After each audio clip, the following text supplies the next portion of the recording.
ஆண்டவன் நல்லவர். அல்லேலூயா. Praise the lord. இந்த ராத்திரி ஒரு நல்ல வேத பகுதிக்குள்ளாக நம்முடைய சிந்தையை திருப்ப போகிறோம். என்னோடு சேர்ந்து திருப்பிக் கொள்ளுங்கள். நம்ம எல்லாரும் சேர்ந்து வாசிக்க போகிறோம். மத்தேயு எழுதின சுவிசேஷம் 24ஆம் அதிகாரம் அதனுடைய 1 முதல் 14 வரை உள்ள வசனங்களை எல்லாரும் சேர்ந்து வாசிக்க போகிறோம். பிதா குமாரன் பரிசுத்தாவின் நாமம் மகிமைப்படுவதாக. ஆண்டவரே, வேதத்தினுடைய அதிசயங்களை பார்க்க எங்களுடைய கண்களை திறந்திரலும். ஆமென். சேர்ந்து வாசிக்கலாமா? இயேசு தேவாலயத்தை விட்டு புறப்பட்டு போகையிலுடைய சீசர்கள் தேவாலயத்தின் கட்டடங்களை அவருக்கு காண்பிக்க அவரிடத்தில் வந்தார்கள். இயேசு அவரை நோக்கி, இவைகளெல்லாம் பார்க்கிறீர்களே, இவ்விடத்தில் ஒரு கல்லின் மேல் ஒரு கல்லிராதபடிக்கு எல்லாம் இடிக்கப்பட்டு போகும் என்று மெய்யாகவே உங்களுக்கு சொல்லுகிறேன் என்றார். பின்பு அவர் ஒலிவுமறையின் மேல் உட்கார்ந்திருக்கையில் சீசர் அவரிடத்தில் தனித்து வந்து, இவைகள் எப்பொழுது சம்பவிக்கும்? உம்முடைய வருகைக்கும் உலகத்தின் முடிக்கும் அடையாளம் என்ன எங்களுக்கு சொல்ல வேண்டும் என்றார்கள். இயேசு அவளுக்கு பிரதியுத்தரமாக, ஒருவனும் உங்களை வஞ்சியாதபடி எச்சரிக்கையாயிருங்கள். ஏனெனில் அநேகர் வந்து என் நாமத்தை தரித்து கொண்டு நானே கிறிஸ்து என்று சொல்லி அநேகரை வஞ்சிப்பார்கள். யுத்தங்களின் செய்திகளையும் கேள்விப்படுவீர்கள். கலங்காதபடி எச்சரிக்கையாயிருங்கள். இவைகளெல்லாம் சம்பவிக்க வேண்டியதே, ஆனாலும் முடிவு உடனே வராது. ஜனத்துக்கு விரோதமாய் ஜனமும், ராஜ்யத்துக்கு விரோதமாய் ராஜ்யமும் எழும்பும். பஞ்சங்களும் கொள்ளை நோய்களும் பூமி எதிர்ச்சிகளும் பல இடங்களில் உண்டாகும். இவைகளெல்லாம் வேதனைகளுக்கு ஆரம்பம். அப்பொழுது உங்களை உபத்திரவங்களுக்கு ஒப்புக் கொடுத்து உங்களை கொலை செய்வார்கள். என் நாமத்து நிமித்தம் நீங்கள் சகல ஜனங்களாலும் பகைக்கப்படுவீர்கள்.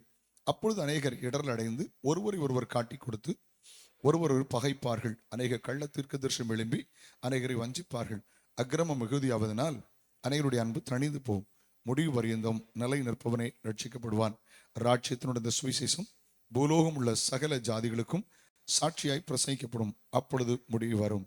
ஜெபம் பண்ணுவோம். தகப்பனே, நல்ல ஸ்தாபனம், நல்ல சபை, நல்ல அனுபவம் உள்ள தாழ்மையான அன்பான மூத்த பரிசுத்தவான் ஆண்டவரே, தேவ மனிதரோடு ஐக்கியப்படவும் ஊழியம் செய்வது அந்த கிருபைக்காக நன்றி.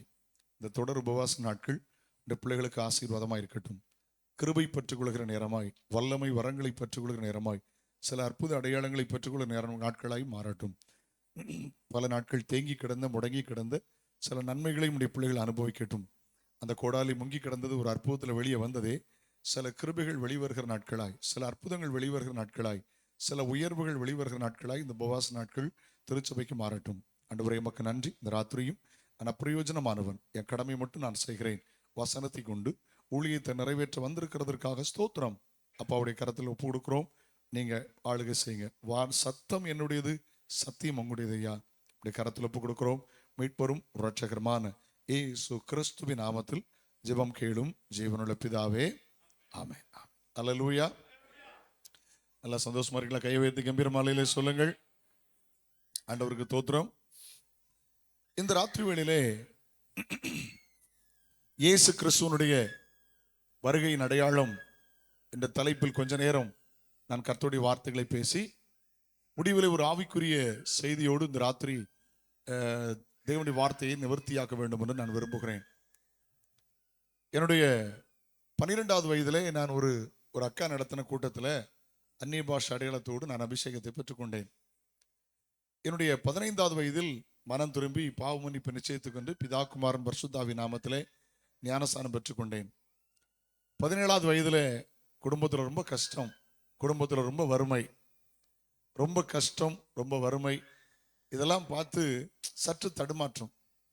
கிறிஸ்தவம் வேணுமா, பெந்தெக்கோஸ்து வேணுமா அப்படின்னு ஒரு தடுமாற்றம். காலம் வந்தபோது நான் சாட்சியிலே முதல் நாள் பகிர்ந்து கொண்டேன். சென்னையில் வைத்து கர்த்தர் மறுபடியும் என்னை சந்தித்தார். என்னுடைய 18வது வயதில் முழு நேர ஊழியத்துக்கு என் வாழ்வை அர்ப்பணித்தேன். என்னுடைய ஆரம்ப இறையியல் சென்னையில் 90ல் என்னுடைய ஆரம்ப பேசிக் தியாலஜி நான் சென்னையில் முடித்தேன். 90லிருந்து ஆண்டவர் பயன்படுத்தினார். அது நினைத்து பார்த்தால் ஆச்சரியமாக இருக்கிறது. ஆரம்பத்திலே 90லே கொண்டு போய் 10,000 பேர் மத்தியில் நிறுத்தினார். இந்த காஞ்சிரோடு கிருபாசனம் ஒரு பெரிய பரிசுத்தவான் ஐயா சாதையா நடத்தின ஜெனரல் கன்வென்ஷனில் தொடர்ந்து ஐயாவுடைய காலங்களில் 10 ஆண்டுகள் நான், ஐயா ஸ்டூவர்ட் ஜூனியர் இவங்களாம் அப்போ தொடர்ந்து அந்த கன்வென்ஷன் பிரசங்கித்தம் ஆச்சரியமாக இருந்தது. ஆண்டவர் நடத்தினார். 18வது வயதில் ஊழியத்துக்கு அழைத்த போது 2 காரியத்தை என் இருதயத்தில் கர்த்தர் பதித்து வைத்தார். நம்பர் 1, மனுஷனையா தேவனையா யாரை நாடி போதிக்கிறாய்? நீ மனிதனையா பிரியப்படுத்த பார்க்கிறாய்? நீ மனிதனை பிரியப்படுத்தணும் என்றால் கர்த்தருடைய ஊழியக்காரன் அல்ல. நான் எந்த பைபிள் வாங்கினாலும் கலாத்தியர் 1:10 தான் முதல்ல நான் பாயிண்ட் அவுட் பண்ணுவேன். இந்த பைபிள் எடுத்து பாருங்க, எழுதி வச்சிருப்பேன், இது என்னுடைய ஊழியம். This is my ministry, this is my life. இது என்னுடைய வாழ்க்கை, இதனுடைய ஊழியம். காரணம், கர்த்தரனை என்னை ஊழியத்துக்கு அழைத்த போது தேவன் இதை சொன்னார். இதுவரையிலும் நான் எந்த மனிதனையும் பிரியப்படுத்தி பிரசங்கித்ததில்லை, எனக்கு அவசியம் இல்லை. எல்லா சர்ச்லையும் பேசுறேன், தோத்துறோம். ஆர்சியை தவிர, சிபிஎம் தவிர எல்லா சர்ச்சிலையும் இதுவரைக்கும் நான் பிரசங்கம் பண்ணியிருக்கிறேன். Lutheran mission, London mission, CSI, mainline churches, எல்லா இடங்களும் கத்திருப்பேன். எங்கு போனாலும் ஆண்டவர் சொல்லுகிற வார்த்தை சொல்லாமல் இதுவரைக்கும் நான் திரும்பி வந்ததில்லை. ஆமென்.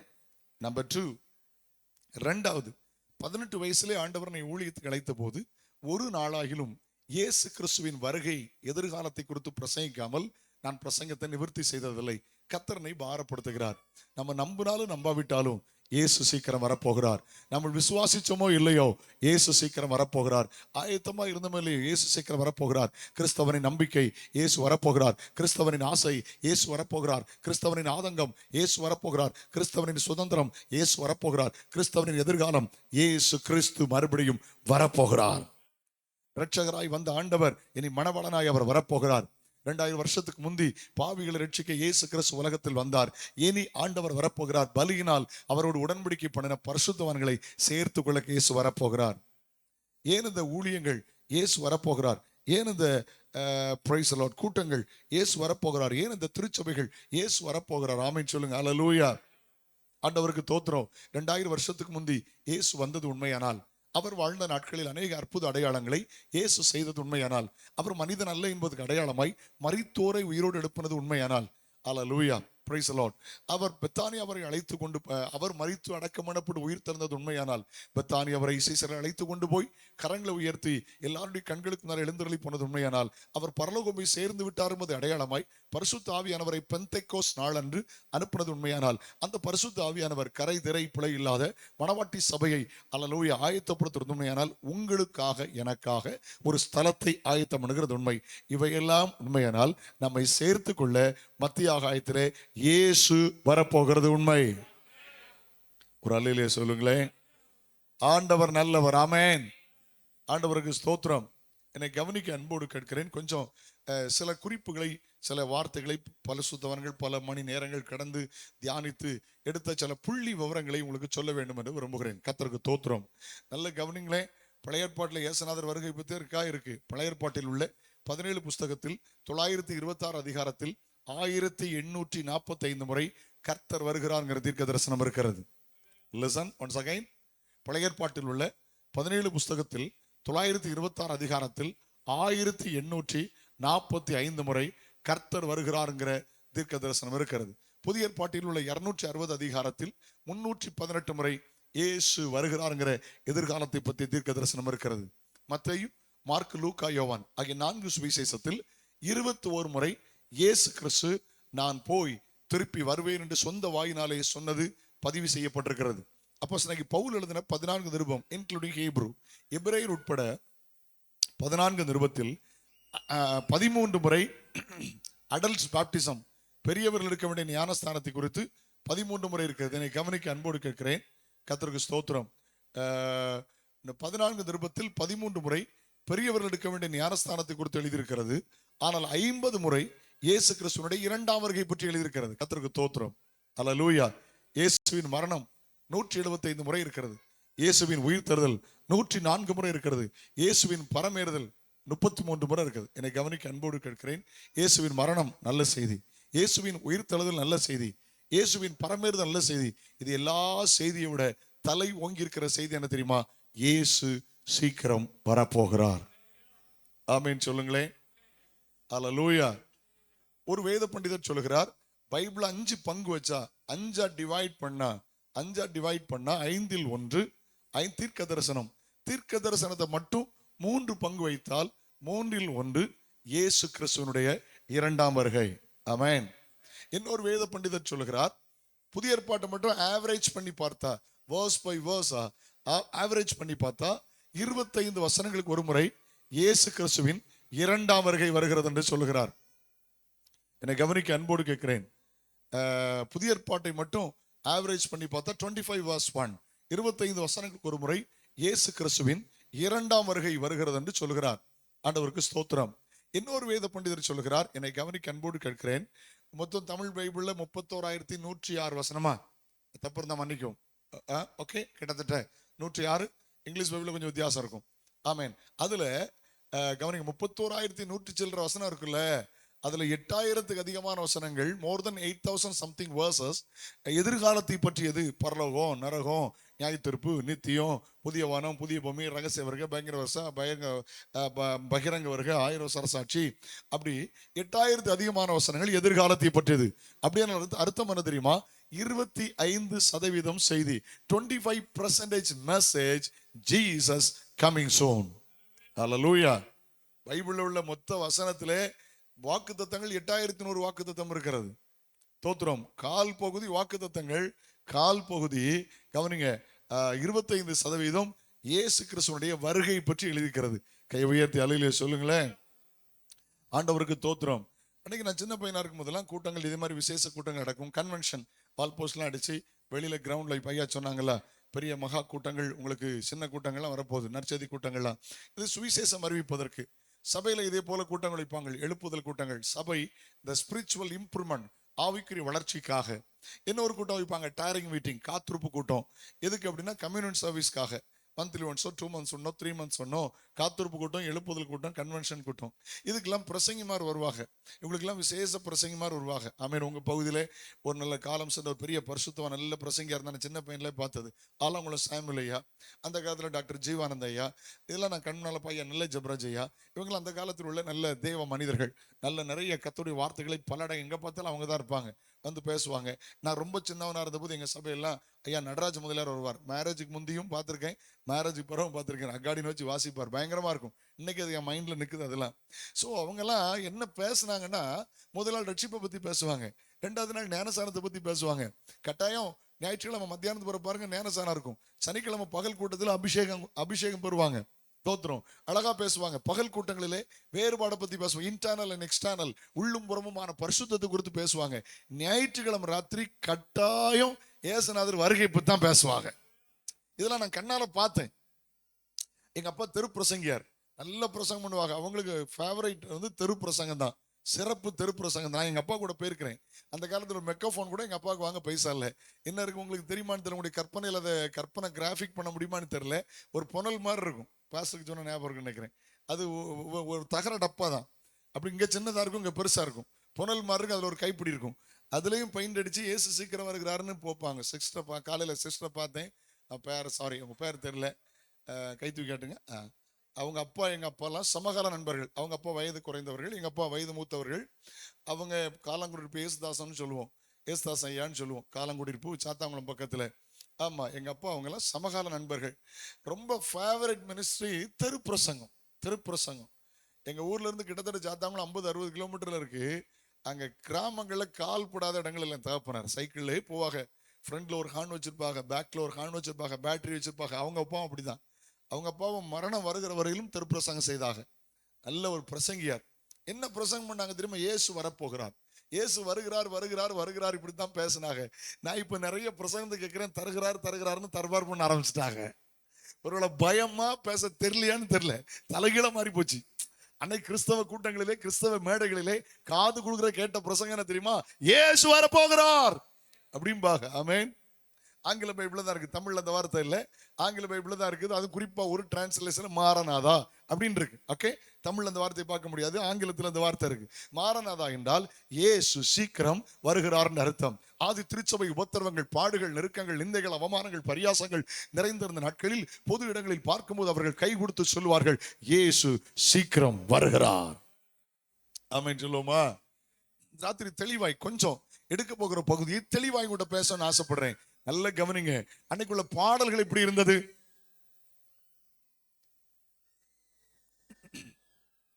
உங்களுடைய சிந்தை எங்க இருக்கு? அன்போடு கேட்கிறேன். கர்த்தர் நல்லவர். கை உயர்த்தி ஆண்டவர் மகிமை அல்லேலூயா சொல்லுங்கள். உங்களுடைய சிந்தை எங்க இருப்பதாக. Listen to me. அன்னைக்குள்ள பாடல்கள் எப்படி இருந்துச்சு? பழைய பாடலாம் கொஞ்சம் பார்த்திருக்கீங்களா? பழைய பாடல் அம்மா வயலட் ஆரோன், அம்மா சாரன் ஓரஜி, ஐயா பிரகாஷ் ஐஸ்வர்யான், அன்பு அன்பு ஐயா வின்சன் சாமுவேல், அல்லேலூயா. நம்ம தலைமுறையில் ஃபாதர் பர்க்மன்ஸ். Right, okay. இவங்கெல்லாம் பழைய பாடலை தேடி பாருங்க. அந்த காலத்தில் கேரளாவில் சாது கொச்சு குஞ்சு, முட்டம் ஜி வர்கீஸ், இவங்க பாடலை கொஞ்சம் தேடி பாருங்க. ரட்சிப்புல ஆரம்பிச்சு சியோன்ல முடியும். சுவிசேஷத்தில் ஆரம்பிச்சு பரலோகத்தில் முடிப்பாங்க. எத்தனை பேர் இங்க இருக்கீங்க? தேவ சாயலாய் மாறி தேவனோடு இருப்பேன்னு பாடனா பாடி முடிக்கிறதுக்கு வந்து தேவ சாயல் வரும். எப்படி முடிப்பாங்க தெரியுமா? உன்னத சீயோன் மலைமே எனது அருமை இயேசுவுட. பாடல் அப்படித்தான் முடிஞ்சது. அன்னைக்கு நான் யோசித்து பார்த்திருக்கிறேன். பரலோக சிந்தையிலே பாடினாங்க. ஆமேன்னு சொல்லுங்களேன். இப்போ பரலோக பாட்டே சபையில பாட மாட்டுக்காக. ஒருவேளை பரலோக பாட்டு பாடினா யாரும் செத்து போயிட்டான்னு பயப்படுவாங்களோன்னு தெரியல.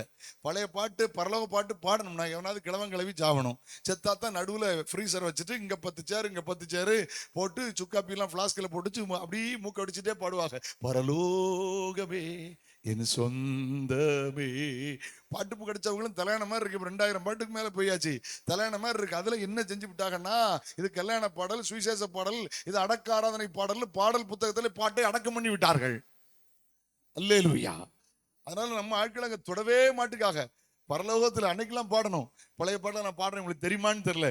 பரலோக நாடு எந்தன் இன்ப நாடாம் எனக்கு என்று நான் கண்டு களிப்பேனோ.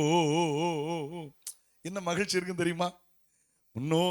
முன்னோர் பலர் அக்கரை மீதில் நமக்காகவே காத்திருக்க, விண்ணில் ஜீவநதி கரையோரம் வேகம் நானும் சென்றிடுவேன். எந்தன் வாஞ்சை உயர் சீயோன் என்னை வந்தவர் சேர்த்து கொள்வார். பாட்டு பாத்தீங்களா? எப்படி இருந்து பாத்தீங்களா? அல்லேலூயா. அன்னைக்குள்ள பாடல் நிறைய பாடல் அப்படித்தான் இருந்துச்சு. மலையாளத்துல பாடினாங்க. நிறைய தலை சிறந்த பாடல் அங்கே இருக்கு. பிரியனே என் இயேசு நாயகனே எப்பொள் வரும் என் கண்ணீர் துடைச்சிடுவா, அங்கே ஆஸ்வசிப்பான் என் இயேசுவே வானமேதில் வேகம் வந்திடனே. நிறைய பாடலை தேடி பார்த்தேன். ரட்சிப்புல ஆரம்பிச்சு அங்க சியோன்ல பரலோகத்துல அப்படி போய் முடிக்கும். கையெழுத்து அலையில சொல்லுங்களேன். கொஞ்சம் கொஞ்சமா அப்படி வந்து சினிமா தாளம், சினிமா ராகம், சினிமா பாட்டே உள்ள வந்துடுச்சு. ஹலோ, ஆமா, ரொம்ப கவனம். கர்த்தருக்கு புது பாட்டு பாடணும், கர்த்தருக்கு சினிமா பாட்டு பாடக்கூடாது. அல்லேலூயா. சந்தோஷம் அல்லேலூயா சொல்லுங்களேன். தாளத்துல தெய்வீகம் இருக்கணும், ராகத்துல தெய்வீகம் இருக்கணும். ஆமேன்னு சொல்லுங்களேன். ஓகே, நான் செய்தி சொல்லணுங்கிறதுக்காக வேகமா போகணும்னு விரும்புறேன். அன்னைக்குள்ள பாடல்கள் அப்படித்தான் இருந்துச்சு. அன்னைக்குள்ள பிரசங்கங்கள் அப்படித்தான் இருந்துச்சு. ஆண்டவருக்கு ஸ்தோத்திரம். ஏசுநாதருடைய வருகை பற்றி ஒரு பயம் உண்டாயிற்று. கர்த்தருக்கு ஸ்தோத்திரம். கையை உயர்த்தி அல்லேலூயா சொல்லுங்களேன். ஓகே, உள்ள போலாமா? நம்ம நேரம் இல்லைல்ல, சீக்கிரம் முடிக்கணும். உள்ள போயிடலாம். ஆண்டவருக்கு ஸ்தோத்திரம். இந்த வாசித்த வேத பகுதியை உங்கள் சிந்தைக்கு முன்பாக கொண்டு வர வேண்டும் என்று விரும்புகிறேன். இயேசு கிறிஸ்து உயிரோடு வாழ்ந்த நாட்களில் அவர் 12 அப்போஸ்தலரை தெரிந்தெடுத்து அதிகாரத்தை கொடுத்து தன்னோடு வைத்திருந்தார். குறிப்பாக அவரை சுற்றி ஒரு இன்னர் சர்க்கிள் இருந்துச்சு. அதுல பேதுரு, யோவான், யாக்கோபு போன்றவர்கள் ரொம்ப டியர் மோஸ்ட், எப்பவும் கூடயே இருப்பாங்க. சரியா? ஓகே. ஒரு முறை எருசலேமுக்கு இயேசு கிறிஸ்து போகிறார். எருசலேமிலே தேவாலயம் ரொம்ப முக்கியமான ஒன்று. நல்ல கல்லுகளால் கட்டப்பட்டது, ரொம்ப ஸ்ட்ராங்கா இருக்கும். இன்னைக்கும் அங்க போய் பாத்தீங்கன்னா, எருசலேம்ல போய் பாத்தீங்கன்னா ஒரு அழுகையின் சுவர் இருக்குது, வெயிலிங் வால் இருக்குது. யூதர்கள் அங்க தம்பி அழுதுகிட்டே இருப்பாங்க. அங்கே தான் போய் முட்டி ப்ரேயர் பண்ணுவாங்க. வீடியோஸ் எல்லாம் பார்க்க முடியும். ஆமாம், அங்கே போய் முட்டி அவங்க என்ன சொல்கிறாங்க, மேசியா வரல அப்படின்னு இப்படி அழுதுட்டு இருப்பான். பார்க்கறதுக்கு அழகாக இருக்கும். இப்படி ஜோம் பண்ணிட்டு இருப்பாங்க. நான் அங்கே போயிருந்த போது எனக்கு சிரிப்பு வந்துட்டு, அதுக்குள்ளே போனோம்னா ஒரு தொப்பி வச்சுட்டு தான் போகணும். நானும் ஒரு தொப்பி வாங்கிச்சு உள்ளே போனேன். எதுக்கு போனோம்னா, நான் அந்த கல்லுக்கு மேலே கை வச்சு ஜோம் பண்ணேன். ஆண்டவரே, நாங்கள் எழுத்தின்படி யூதர்கள் அல்ல, நாங்கள் புறஜாதிகள். ஆனா நீங்க மேசியாவா வந்ததை நாங்க ஏற்றுக்கிட்டு நாங்க ரட்சிக்கப்பட்டு அபிஷேகம் பண்ணி எங்களை அழைச்சிருக்கீங்களப்பா. இந்த சொந்த ஜனத்தை நீங்க எப்படியாவது சந்திச்சிருங்கப்பான்னு அழுதேன். ஆனா அந்த கல்லு இருக்குல்ல, அந்த கல்லுக்கு இடையில நிறைய பேப்பர்லாம் சுத்தி வச்சிருக்கு. எதுக்குன்னா, இந்த இந்தியாவில இருந்து போற இந்த லூசுகள் இருக்கு பாத்தீங்களா, இது பீடி சுத்தி பழக்கம். என் பிள்ளை கல்யாணம் ஆகலன்னு எழுதி அங்க சுத்தி சொறிட்டு வந்துருது. அடக்கிருக்குகள். எனக்கு வந்து கோபத்துக்கு அளவே இல்லை.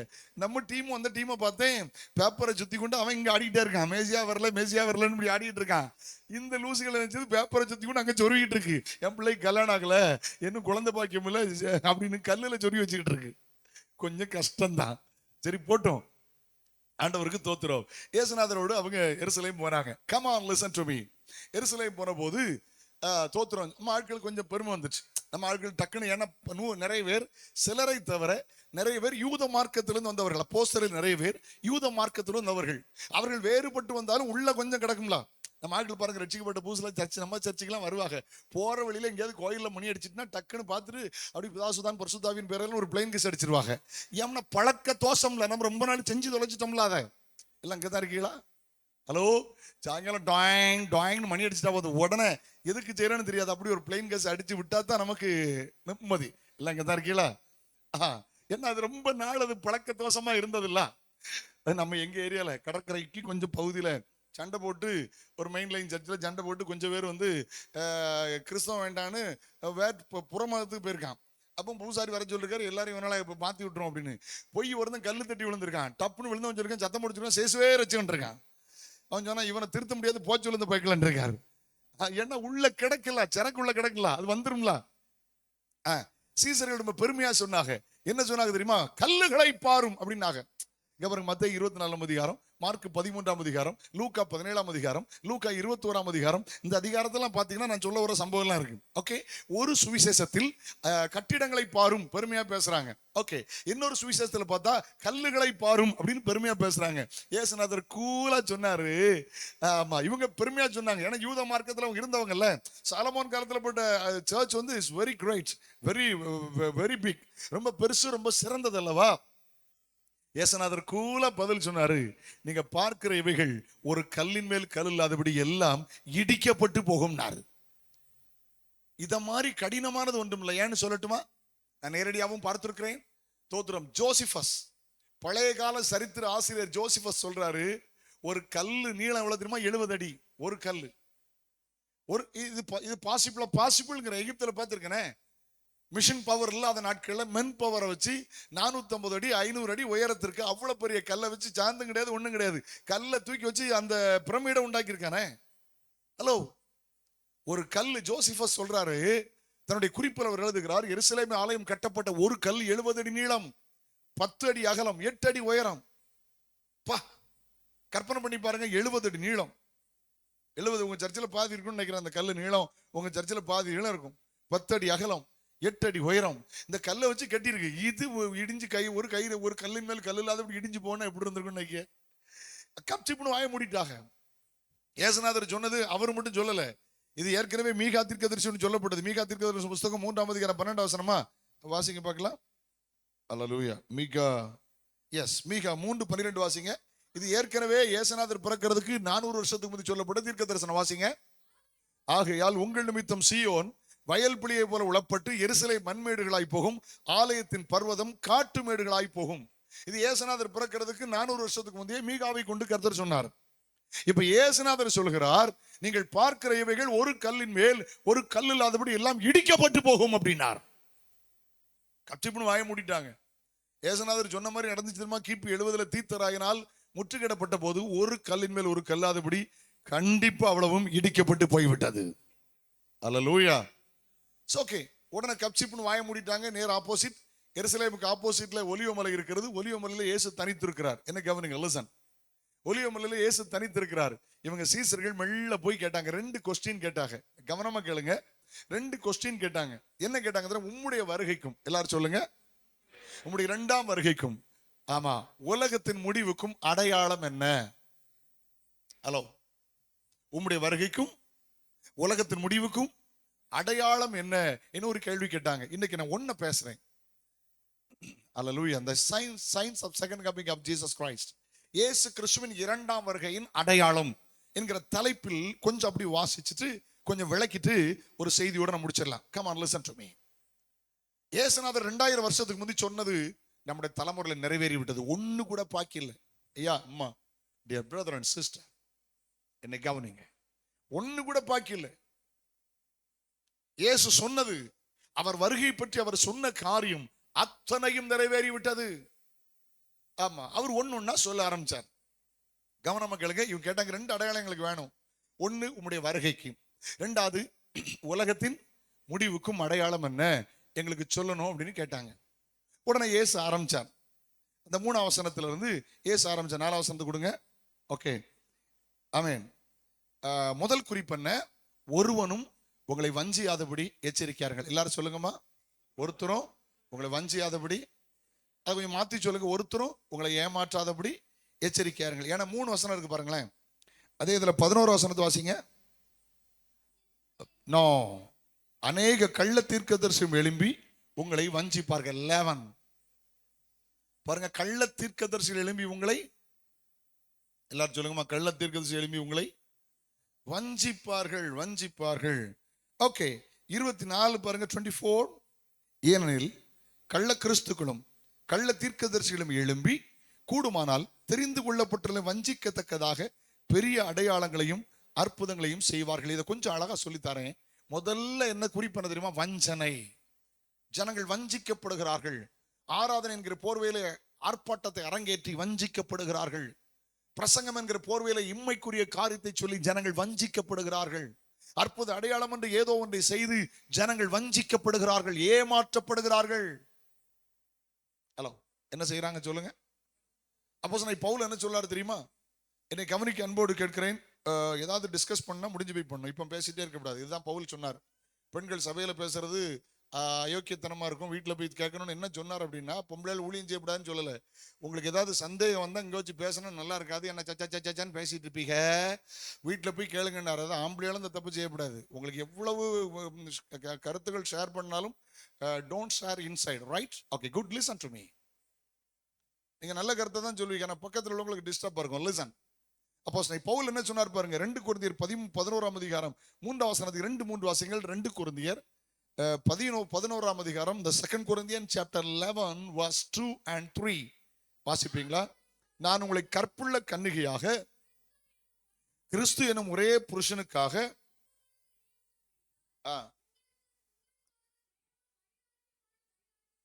3ஆம் வசனம் பாருங்க. ஆகிலும் சர்ப்பமானது ஏதேன்ல தன்னுடைய தந்திரத்தினாலே ஏவாளை வஞ்சித்தது போல. எப்படி எப்படி எப்படி?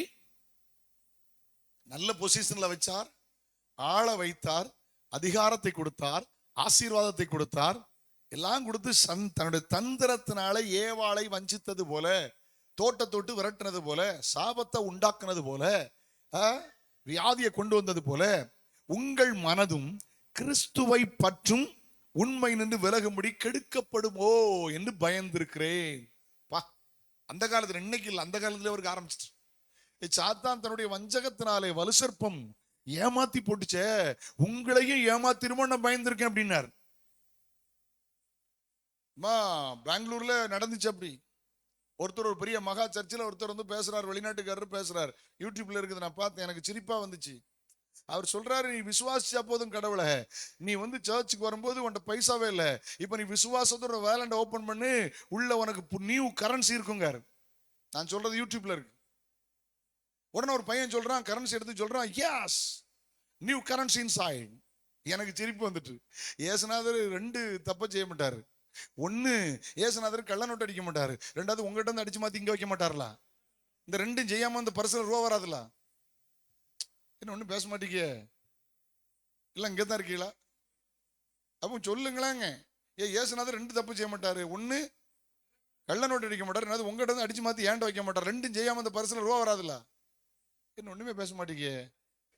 இதெல்லாம் நடந்துச்சு, பெங்களூர்ல நடந்த. ஐயோ கடவுளே, எப்படி வஞ்சிக்கிறாங்க பாத்தீங்களா? அடுத்தால மறுபடியும் பாத்தீங்கன்னா தெரியும். உனக்கு விசுவாசம் இருந்தா போதும். எங்க விசுவாசத்தை எங்க போய் கொண்டு போறாங்க? தப்ப பிரகண்டனம் பண்ணுகிறார்கள். நீ விசுவாசமா இருந்துச்சுன்னா உன் பல்லெல்லாம் தங்கமா மாறிடும். சரி, நீங்க விசுவாசிச்சீங்க, உங்க பல்லெல்லாம் தங்கமா மாறிடுச்சு. எத்தனை கேரட்டு?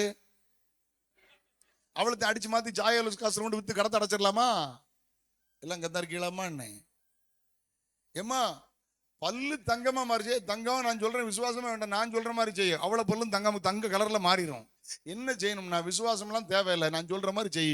1 மாசம் பல்லே விளக்காத, அவ்வளவும் தங்க மாதிரி மாறிடும். ஆனா ஒண்ணு மட்டும், உன் பக்கத்துல மனுஷன் மட்டும் இருக்க முடியாது. இதுக்கு எதுக்கு விசுவாசம்? இருக்கு எங்க போச்சு? ரட்சிக்கப்படு, ஞானசானம் படு, பரிசுத்தாய்ப்படு, வேறுபடு, பரிசுத்தமா வாழ, தேவ சுத்தம் செய், சுவிசேஷம் அறிவி, இச்சையில மாட்டாத, பின்மாறி போயிடாத, ஏசுநாதர் வரப்போறாரு, தோத்திரம், நீ ஆயத்தப்படு, ஒரு கூட்டத்தை ஆயத்தப்படுத்து, நீ அவனுக்கு காவலாளியாருன்னு பேசுறதை விட்டுட்டு உன் பல்லு தங்கமா மாறிச்சான். என் மருமகள் வந்து டென்டிஸ்ட், அப்ப பல் மருத்துவர் அவட்ட வந்து காத்திருக்காங்க பல்ல வெள்ளையாக்குறதுக்கு. இவங்க மஞ்சள் ஆக்குறதுக்கு பிரயாசப்பட்டு இருக்காங்க. அவன் பல்ல வெள்ளையாக்குறது தான் இவ்வளவு கஷ்டப்பட்டு இருக்கான். ஒரு அல்லையில சொல்லுங்களேன். தோத்திரம். வஞ்சனை எப்படி இருக்கு பாத்தீங்களா? ஏமா ஒரு வசனத்தின்படி பேசட்டுமா? வசனத்தின்படி பேசணும் நீங்க ஏத்துக்குவீங்க. வாசிங்க பார்க்கலாம். அதாவது வெளிப்படுத்தல் 13:11 வாசிங்க. 13:11 Revelation chapter 13 verse 11. ரொம்ப கவனமா இருக்கணும். இவாஞ்சலிஸ்ட் மாதிரி தான் இருப்பாங்க, பாஸ்டர் மாதிரி தான் இருப்பாங்க, வர்ஷிப் லீடர் மாதிரி தான் இருப்பாங்க, வர்ஷிப்பு லீடர் மாதிரி தான் இருப்பாங்க. எப்படி வர்ஷிப்பு லீடர் மாதிரி தான் இருப்பாங்க. ஆனா சரக்கு வேற. எனக்கு இப்படி பேசிட்டு போனாதான் கொஞ்சம் நிம்மதியா இருக்கு. கேட்டியலா? அல்ல உளி செஞ்ச மாதிரியே இருக்காது எனக்கு. வாசிங்க. வேறொரு மிருகம், யாராவது ஒருத்தர் வாசிங்கக்கா. பின்பு வேறொரு மிருகம் பூமியிலிருந்து எழும்பி வர கண்டேன், அறப்புள்ளி. அது ஒரு ஆட்டுக்குட்டிக்கு ஒப்பாக 2 கொம்புடையதா இருந்தது. கமா எப்படி இருந்துச்சு? மிருகம் எப்படி இருந்துச்சு? யோவான்ட்ட சொன்னாரு, இங்க ஏறிவா, இவைகளுக்கு பின்பு சம்பவிக்க வேண்டிய உனக்கு காட்டுவேன். அப்ப அந்த அது எப்படி இருந்துச்சு? எல்லாரும் சத்தமா சொல்லுங்க. என்ன கஷ்டம்தான். அடாத்துமாக்களே, இயேசுவின் நாமத்தில் உங்கள் வாய்கள் திறக்கப்படுவதாக ரைட் நவ். எப்படி இருந்துச்சுன்னு? ஆட்டுக்குட்டிக்கு என்ன இருக்கணும்? 2 கொம்பு. என்ன இருக்குது? கொம்புடையதா இருந்தது. கமா. ஆனா எப்படி பேசிச்சு? வலு சர்ப்பத்தை போல. ஆட்டுக்குட்டி எப்படி சத்தம் போட்டு? இப்படிதான் சத்தம் போட்டுருக்கணும். ஆட்டுக்குட்டினா கொம்பு இருக்கலாம், ஆடு மாதிரி இருக்கலாம், சத்தம் எப்படி இருந்திருக்கணும்? அப்படித்தானே வந்து எனக்கு வரலையே, சரியா மன்னிக்கவும். ஆனா இது வலு சர்ப்பம். எவாஞ்சலிஸ்ட் மாதிரி இருப்பாங்க, ஒரு சீப்பு மாதிரி இருக்கும், சரக்கு வேற. பாக்க ஆடு, பாக்க ஆட்டுக்குட்டி, உள்ள விஷம். அல்லோ திருச்சபையே, இயேசுநாதருடைய வருகை அடையாளம் என்ன தெரியுமா? வஞ்சிக்கப்பட்டு போகாதிருங்கள். ஒரு மிருகம் எழும்புது, பார்த்தா ஆட்டுக்குட்டி, பார்த்தா சேஃப் ஆட்டுக்குட்டி, கொம்பு இருக்கு, ஆனா சத்தம் வலு சர்ப்பத்தின் சத்தம். உண்மையான வருகை பற்றி வார்த்தைகள் இல்லை, பரிசுத்தத்தை பற்றி வார்த்தைகள் இல்லை, மனம் திரும்புதலை பற்றி வார்த்தைகள் இல்லை. ஜனங்கள் வஞ்சிக்கப்படுகிறார்கள். இதைத்தான் பவுல் எழுதினார் கொரிந்து சபைக்கு. ஏவாளை வஞ்சித்தது போல உங்கள் மனமும் கிறிஸ்துவின் உண்மையில் நின்று வஞ்சிக்கப்படுமோ என்று நான் பயந்திருக்கிறேன். அல்லேலூயா. எத்தனை பேர் விளங்கிட்டீங்க? எத்தனை பேர் விளங்கிட்டீங்க அம்மா? ஆமா, தோத்திரம். இன்னொரு வசனம் வாசிக்கலாமா? வெளிப்படுத்தல் அந்த 16ல 13-14 வாசிங்க. 16 was 13 and 14. வெளிப்படுத்தல் 16ஆம் அதிகாரத்தில் 13-14 வாசிங்க பார்க்கலாம். இங்கே ஒரு சம்பவம் இருக்கு பாருங்களேன், அழகா வாசிங்க. அப்பொழுது இல்லையே, வலு சர்ப்பத்தின் வாயிலும் மிருகத்தின் வாயிலும் கள்ளத்தீர்க்கதரிசியின் வாயிலும். கவனிங்க. ஆவி ஆத்துமா சரீரம் ஒன்றாக இணைந்த ஒரு ஒன்றுதான் மனிதன். பிதா குமாரன் பரிசுத்தாவி ஒன்றாக இணைந்த ஒரு தெய்வம், இரட்சகராய் இயேசு கிறிஸ்து. இந்த சாத்தானுக்கும் ட்ரினிட்டி இருக்கு. என்ன இருக்கு? வலு சர்ப்பம், பாம்பு, பேய், மிருகம், அந்தி கிறிஸ்து, கள்ளத்தீர்க்கதரிசி, அந்தி கிறிஸ்து, சாத்தான். அந்த 3 ஒன்னாதான் டீம் ஒர்க் பண்ணும். இந்த 3 ஒன்னாதான் டீம் ஒர்க் பண்ணும். அவங்க வாயில என்ன தவளை கொப்பான 3 அசுத்தாவிகள் புறப்பட்டு வர கண்டேன். கள்ளத்தீர்க்கதரிசி வாயில, அந்தி கிறிஸ்து வாயில, பிசாசு வாயில தவளை ஆவி புறப்பட்டு வர கண்டேன். 14 அவைகள் அற்புதம் செய்கிற பிசாசின் ஆவிகள். ஹலோ, எப்படி ஏமா அவட வாயில பொல்லாத ஆவி இருக்கு, அது அற்புதம் செய்யும். அதனால இயேசுநாதர் மட்டும் அற்புதம் செய்தார், பேயும் அற்புதம் செய்யும். ஏமாந்துட கூடாது. பேய்க்கு பரிசுத்தத்தை தர முடியாது, ரட்சிப்பை தர முடியாது, பரலோகத்தை தர முடியாது, சமாதானத்தை தர முடியாது. ஆமீன் சொல்லுங்க பார்க்கலாம். சந்தோஷம் அலையிலே சொல்லுங்கள். அதனால முதல்ல இயேசுநாதர் வருகை அடையாளம் பார்த்தீங்கன்னா வஞ்சனை. ஹலோ இயேசுநாதர் வருகை அடையாளம் என்ன? எல்லாம் சொல்லுங்க. அதனாலதான் சொல்றாரு, வஞ்சிக்கப்படாது எச்சரிக்கையாருங்கள். அநேகர் அது அப்படி கொஞ்சம் கீழே போயிட்டா என்ன டீப்பா போயிடலாமா? 4ஆம் வசனத்தை பாருங்க, 5ஆம் வசனத்தை பாருங்க. ஏனெனில் அநேகர் வந்து என் நாமத்தை தரித்து கொண்டு நானே கிறிஸ்து என்று சொல்லி அநேகரை வஞ்சிப்பார்கள். 2016ல கேள்விப்பட்டேன், 3018 பேர் உலகத்தில் ஐ ஆம் த கிரைஸ்ட்னு சொல்லியிருந்தாங்க. நான் சொல்ல போகிறது வயது மூத்தவர்களுக்கு தெரியும். அவர் பிறந்தவர் நம்முடைய தலைமுறை சார்ந்தவர். கொஞ்சம் அவங்க பிள்ளைகள்லாம் இப்பவும் இருக்காங்க. அவர் பிறந்தது திருநெல்வேலி, இப்போ தூத்துக்குடி மாவட்டம். அவருடைய மனைவி கன்னியாகுமரி மாவட்டம். ஹலோ, நல்ல பக்கா பெந்தகோஸ்து ஊழியம் செய்தார். பிதாகுமாரன் பரிசுத்தாவி நாமதெல்லாம் மூழ்கி ஞானசானம் கொடுத்தார். அதே ஊர்ல இப்ப சபை இருக்கு, அந்த சபையில் நான் பிரசங்கம் பண்ணியிருக்கேன். அதே ஊர்ல இன்னொரு பாஸ்டர் இருக்கார், 90 வயசு ஆச்சு. அவர் பேர் எல்கையா. அவர் சபையிலுமே நான் பலமுறை பிரசங்கித்திருக்கிறேன். அவர் சொன்னார், இவர் எனக்கு பிதாகுமாரன் பரிசுத்தாவி நாமதெல்லாம் மூழ்கி ஞானசானம் தந்தேன்னார். பயங்கர ஊழியக்காரர், போற இடமெல்லாம் அற்புதம், போற இடங்கள்லாம் அதிசயம். செத்தாள் உயிரோடு எழும்பினாங்க, பிசாசு ஓடிச்சு, பிரபலியம் ஆயிட்டார். அமெரிக்காவுக்கு போய் அங்க தவறான ஒரு நபரை சந்தித்தார். பிரான்காம் என்கிற ஒரு தவறான உபதேசத்தை சந்தித்தார். அவர் இவரை குழப்பி விட்டார். நீ தான் அடுத்த ரெப்ரசன்டேட்டிவ், கடவுளுக்கு அடுத்த ரெப்ரசன்டேட்டிவ் தான். வந்தவர் என்கிட்ட சொன்ன, ஆதாரபூர்வமா சொல்றேன், வந்தவர் நேரா அந்த பாஸ்டர்கிட்ட போய் சொன்னாராம், கன்னியாகுமரி பாஸ்டர்ல போய் உமக்கு தந்த ஞானசானம் சரியில்லை, போய் திருப்பி தரேன். எப்படி தரப்போறீரு? இயேசு நாமத்துல தரப்போறேன். அப்ப அவரே பரிசுத்தம் சொன்னார், போய் எனக்கு இல்லை, போய் குழப்பம், உமக்கு தான் குழப்பம், கொண்டு போய் உன் சரக்கண்ணாரான். அவர் சொன்னார், முதல் வீழ்ச்சி அவருக்கு இயேசுவின் நாமம்ங்கிற ஒன்லி ஜீசஸ்ங்கிற தவறான உபதேசம். கொஞ்ச நாள் கழிச்சு எப்படி மாறினார் தெரியுமா? கொஞ்ச நாள் கழிச்சு மாறினார் தெரியுமா? தெரிந்த உண்மைகளை நான் ஐம் நாட் பிளைம் பண்ணவில்லை, தெரிந்த உண்மைகளை பேசுகிறேன். கொஞ்ச நாள் கழிச்சு சொன்னார், என்ன சொன்னார் தெரியுமா? தோத்திரம், நான் தான் அடுத்த அவதாரம்னார். ஏசுநாதர் போன அவதாரம், அடுத்த அவதாரம் நான் தான். கடைசியில் தன் பெயரை மாற்றிக்கொண்டார், தன்னுடைய பெயரே மாற்றிக்கொண்டார். அவரை பின்பற்றின ஃபாலோவர்ஸ் ஏமாற்றப்பட்டார்கள். கிட்டத்தட்ட திருநெல்வேலி உங்க ஊர்ல தான் இருக்கு, கொஞ்சம் தாண்டி போவோம், ஆலங்குளம் தாண்டி போனா 4 கிலோமீட்டருக்கு அங்க இருக்கு. 2000 ஏக்கர்ல இடம் வாங்கினார்.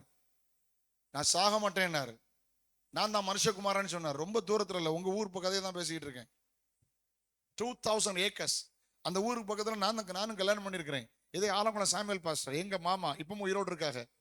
எங்க மாமாவுடைய அண்ணாச்சி இன்னொரு பாஸ்டர் உயிரோடு இருக்கிற தமிழரசன் 4 பேரை கூப்பிட்டு இருந்தாரு. அந்த ஏரியாவில் இருக்கிற பெந்தகோஸ்து பாஸ்டர் கூப்பிட்டு வா, என்னத்தான் இவர் சொல்றாருன்னு கேட்க போனாங்களா. அவர் என்ன சொன்னாரு தெரியுமா? அப்போஸ்தலர்ல சொல்லி இருக்கு பாருங்க, ஒரு மனுஷனை கொண்டு நியாயம் தீர்ப்பார், அந்த மனுஷன் நான் தான் அப்படின்னாரா. கடைசியில் தன் பெயரை மாத்திக்கிட்டார். நான் ஆன்லைன்ல போறதுனால கொஞ்சம் ஞானமா அதை பேசிட்டு இருக்கேன். ரொம்ப கவனமா கேட்கும்படி நான் உங்களை அன்போடு கேட்கிறேன். ஒரு 15-20 வருஷம் இருக்கும். நான் பாளையங்கோட்டையில முருகன்குறிச்சியில ஒரு பைபிள் கடையில புக் வாங்கிட்டு இருந்தேன். அப்போ ரகபோத் முருகன்குறிச்சியில இந்த சைடு இருந்துச்சு. அப்ப என்ன பார்த்து, என்னை விட ஒரு 10-15 வயசு மூத்திருப்பார் ஒருவர், என்ன பார்த்து கேட்டாரு, நீங்க பாஸ்டர் ராமானார்? அப்ப என்ன தெரியுமானார்? நான் தெரியலையா அப்படின்னு. சரி, நான் நம்பர் வாங்காம விட்டுட்டேன். அவர் சொன்னார், நான் இன்னாருடைய மகன், நாங்க அண்ணன் தம்பி 3 பேரு, எங்க அண்ணனும் தம்பியும் எங்க அப்பா தான் கடவுள்னு சொத்தை காப்பாத்த உட்காந்துருக்கான், நான் துணிஞ்சு இயேசு தான் தெய்வம்னு வீட்டை விட்டு வெளியே வந்தேன்னாரு. நான் பாளையங்கோட்டையில் இருக்கேன்னாரு. சொந்த மகன் சொன்ன சாட்சி. வஞ்சிக்கப்பட்டார்கள். வஞ்சிக்கப்பட்டு வெளியே வந்தவர்களும் எல்லாம் கரெக்டாக ஆனாங்களான்னு தெரியல, அங்கங்கே இருக்காங்க. இப்போ ஒன்லி ஜீசஸ் எல்லாம் ஞானசானம் கொடுத்துட்டு இருக்காங்க, அங்கங்கே இருக்காங்க. ஒன்று அங்கே கிடக்கு, ஒன்று கிடக்கு, ஒன்று கிடக்கு.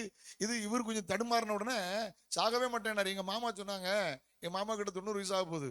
எங்கள் மாமா அவங்க ஆலங்குளம் பக்கத்துல ஊழியம் செய்கிறார். என்னுடைய மனைவியினுடைய அப்பா முக்குடல்ல ஊழியம் செய்கிறாங்க. ஒரு சீனியர் பாஸ்டர், அவங்க உங்க அசிஸ்டன்ட் பாஸ்டர் தெரியுனார், அவர் முக்குடல் நினைக்கிறேன். ஓகே, ஆமா. எங்க மாமா சொன்னாங்க, உங்களுக்கு தெரியுமா? நான் சொல்ல, தம்பி உங்களுக்கு நல்லா தெரியணுமே, இந்த சம்பவம்லாம் தெரியணும்ல. Okay, good. எங்க மாமா சொன்னாங்க, செத்து போனே தூக்கிட்டு போனா பாடியில சொல்லுன்னு தண்ணி வடிஞ்சதுன்னாங்க. ஜனங்கள் வஞ்சிக்கப்பட்டார்கள். இன்னைக்கும் ஃபாலோவர்ஸ் வராங்க, இந்தியா ஃபுல்லா இருந்து வராங்க, ஃபாரினர்ஸ் வராங்க. உள்ள 2000 ஏக்கர்ல மக்கள் இருக்காங்க, என்ன செய்யறாங்கன்னு தெரியாது. அவர் செத்து போயிட்டாரு. உள்ள என்ன நடக்குது யாருக்கும் தெரியாது. விவசாயம் பண்றாங்க, சாப்பிடுறாங்க, உள்ளே கல்யாணம் பண்றாங்க, போயிட்டு இருக்காங்க. வஞ்சிக்கப்பட்டு போகாதிருங்கள் தம்பி. தமிழ்நாட்டிலும் இந்தியாவிலையும் இந்த பெயர் கண்டா கொஞ்சம் யோசிக்கணும். ஆசிரமம் அப்படின்னா ஆகசிரமம்னு அர்த்தம். உங்களுக்கு விளங்கலையோ? அதுக்கு தான் அது ஆசிரமம்னு வச்சிருக்கு.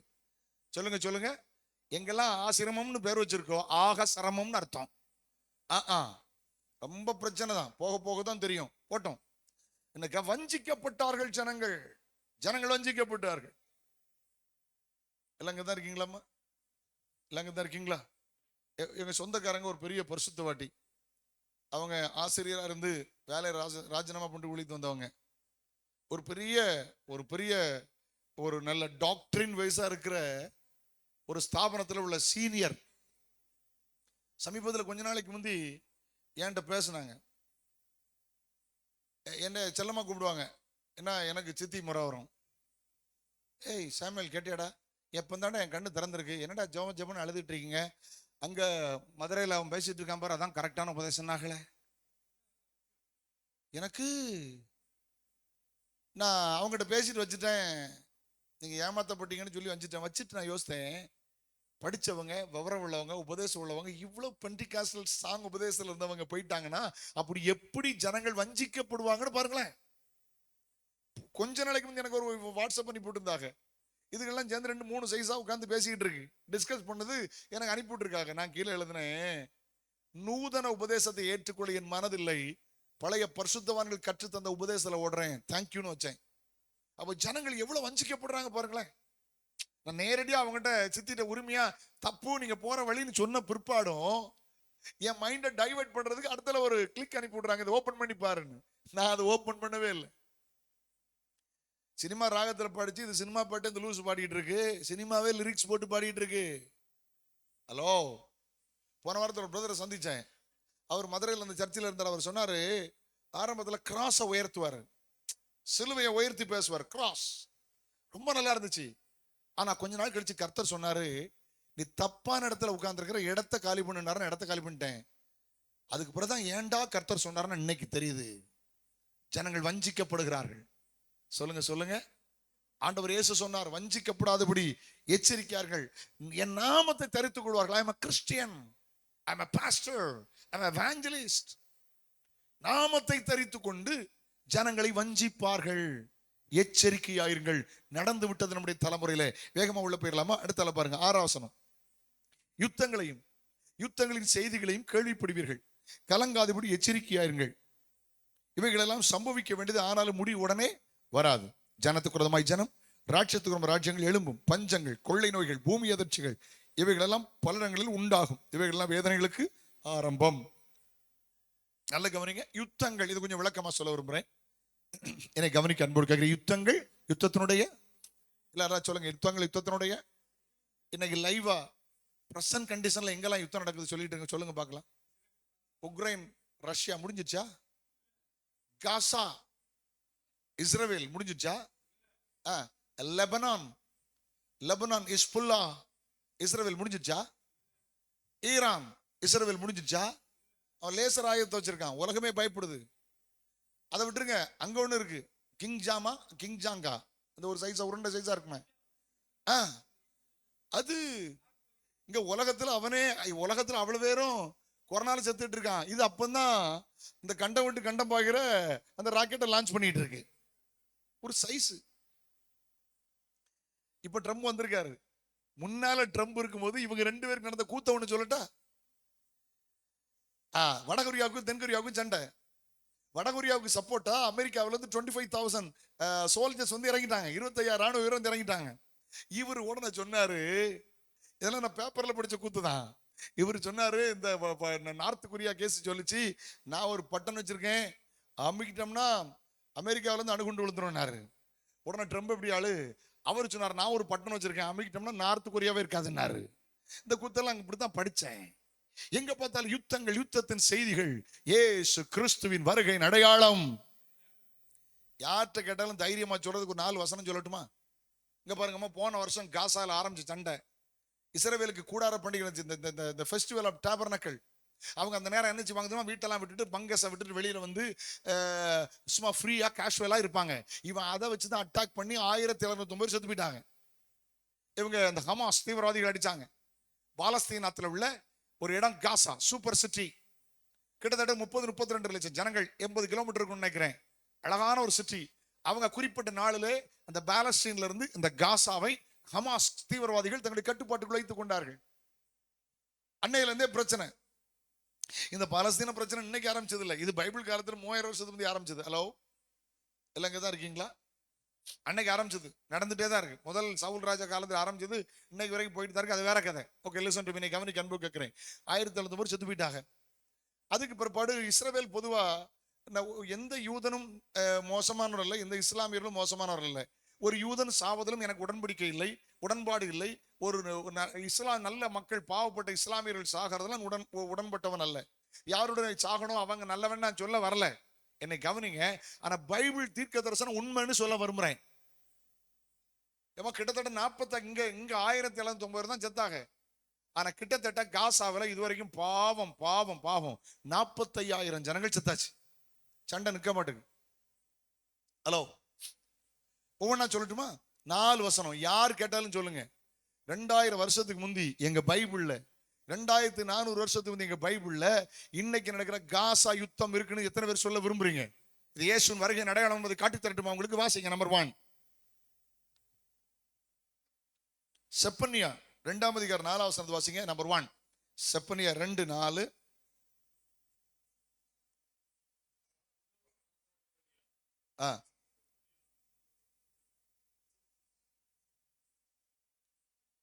செப்பனியா 2ஆம் அதிகாரம் 4ஆம் வசனம்.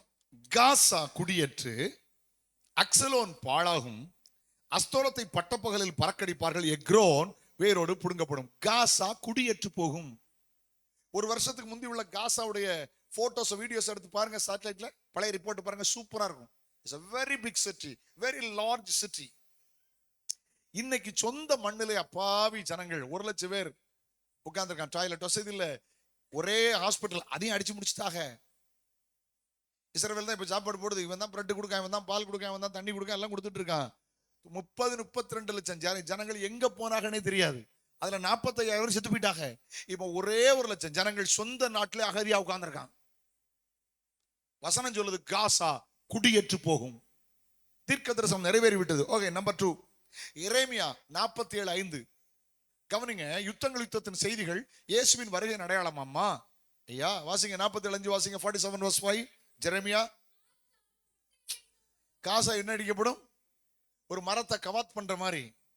ஏமா ஒரு மரத்தை கவாத் பண்ணி விட்டா கம்பு மட்டும் இருக்கும்ல, ஒரு செடியை கவாத் பண்ண அப்படி இருக்கும். அது மாதிரி இப்ப பாருங்க, 1 வருஷத்துக்கு முந்தி உள்ள காசாவுடைய போட்டோஸ் காட்டுற வீடியோஸ் பாருங்க. இப்ப பாருங்க, கம்ப்ளீட்டா broken, all buildings and broken. அத்தனையும் உடைந்து விட்டது, தரைமட்டமாகி விட்டது. காசா மொட்டையடிக்கப்படும். அவருடைய பள்ளத்தாக்கிலே மீதியான அக்சலோன் சங்காரமாக அவருடைய பள்ளத்தாக்கிலே. அவருடைய பள்ளத்தாக்கு என்ன தெரியுமா?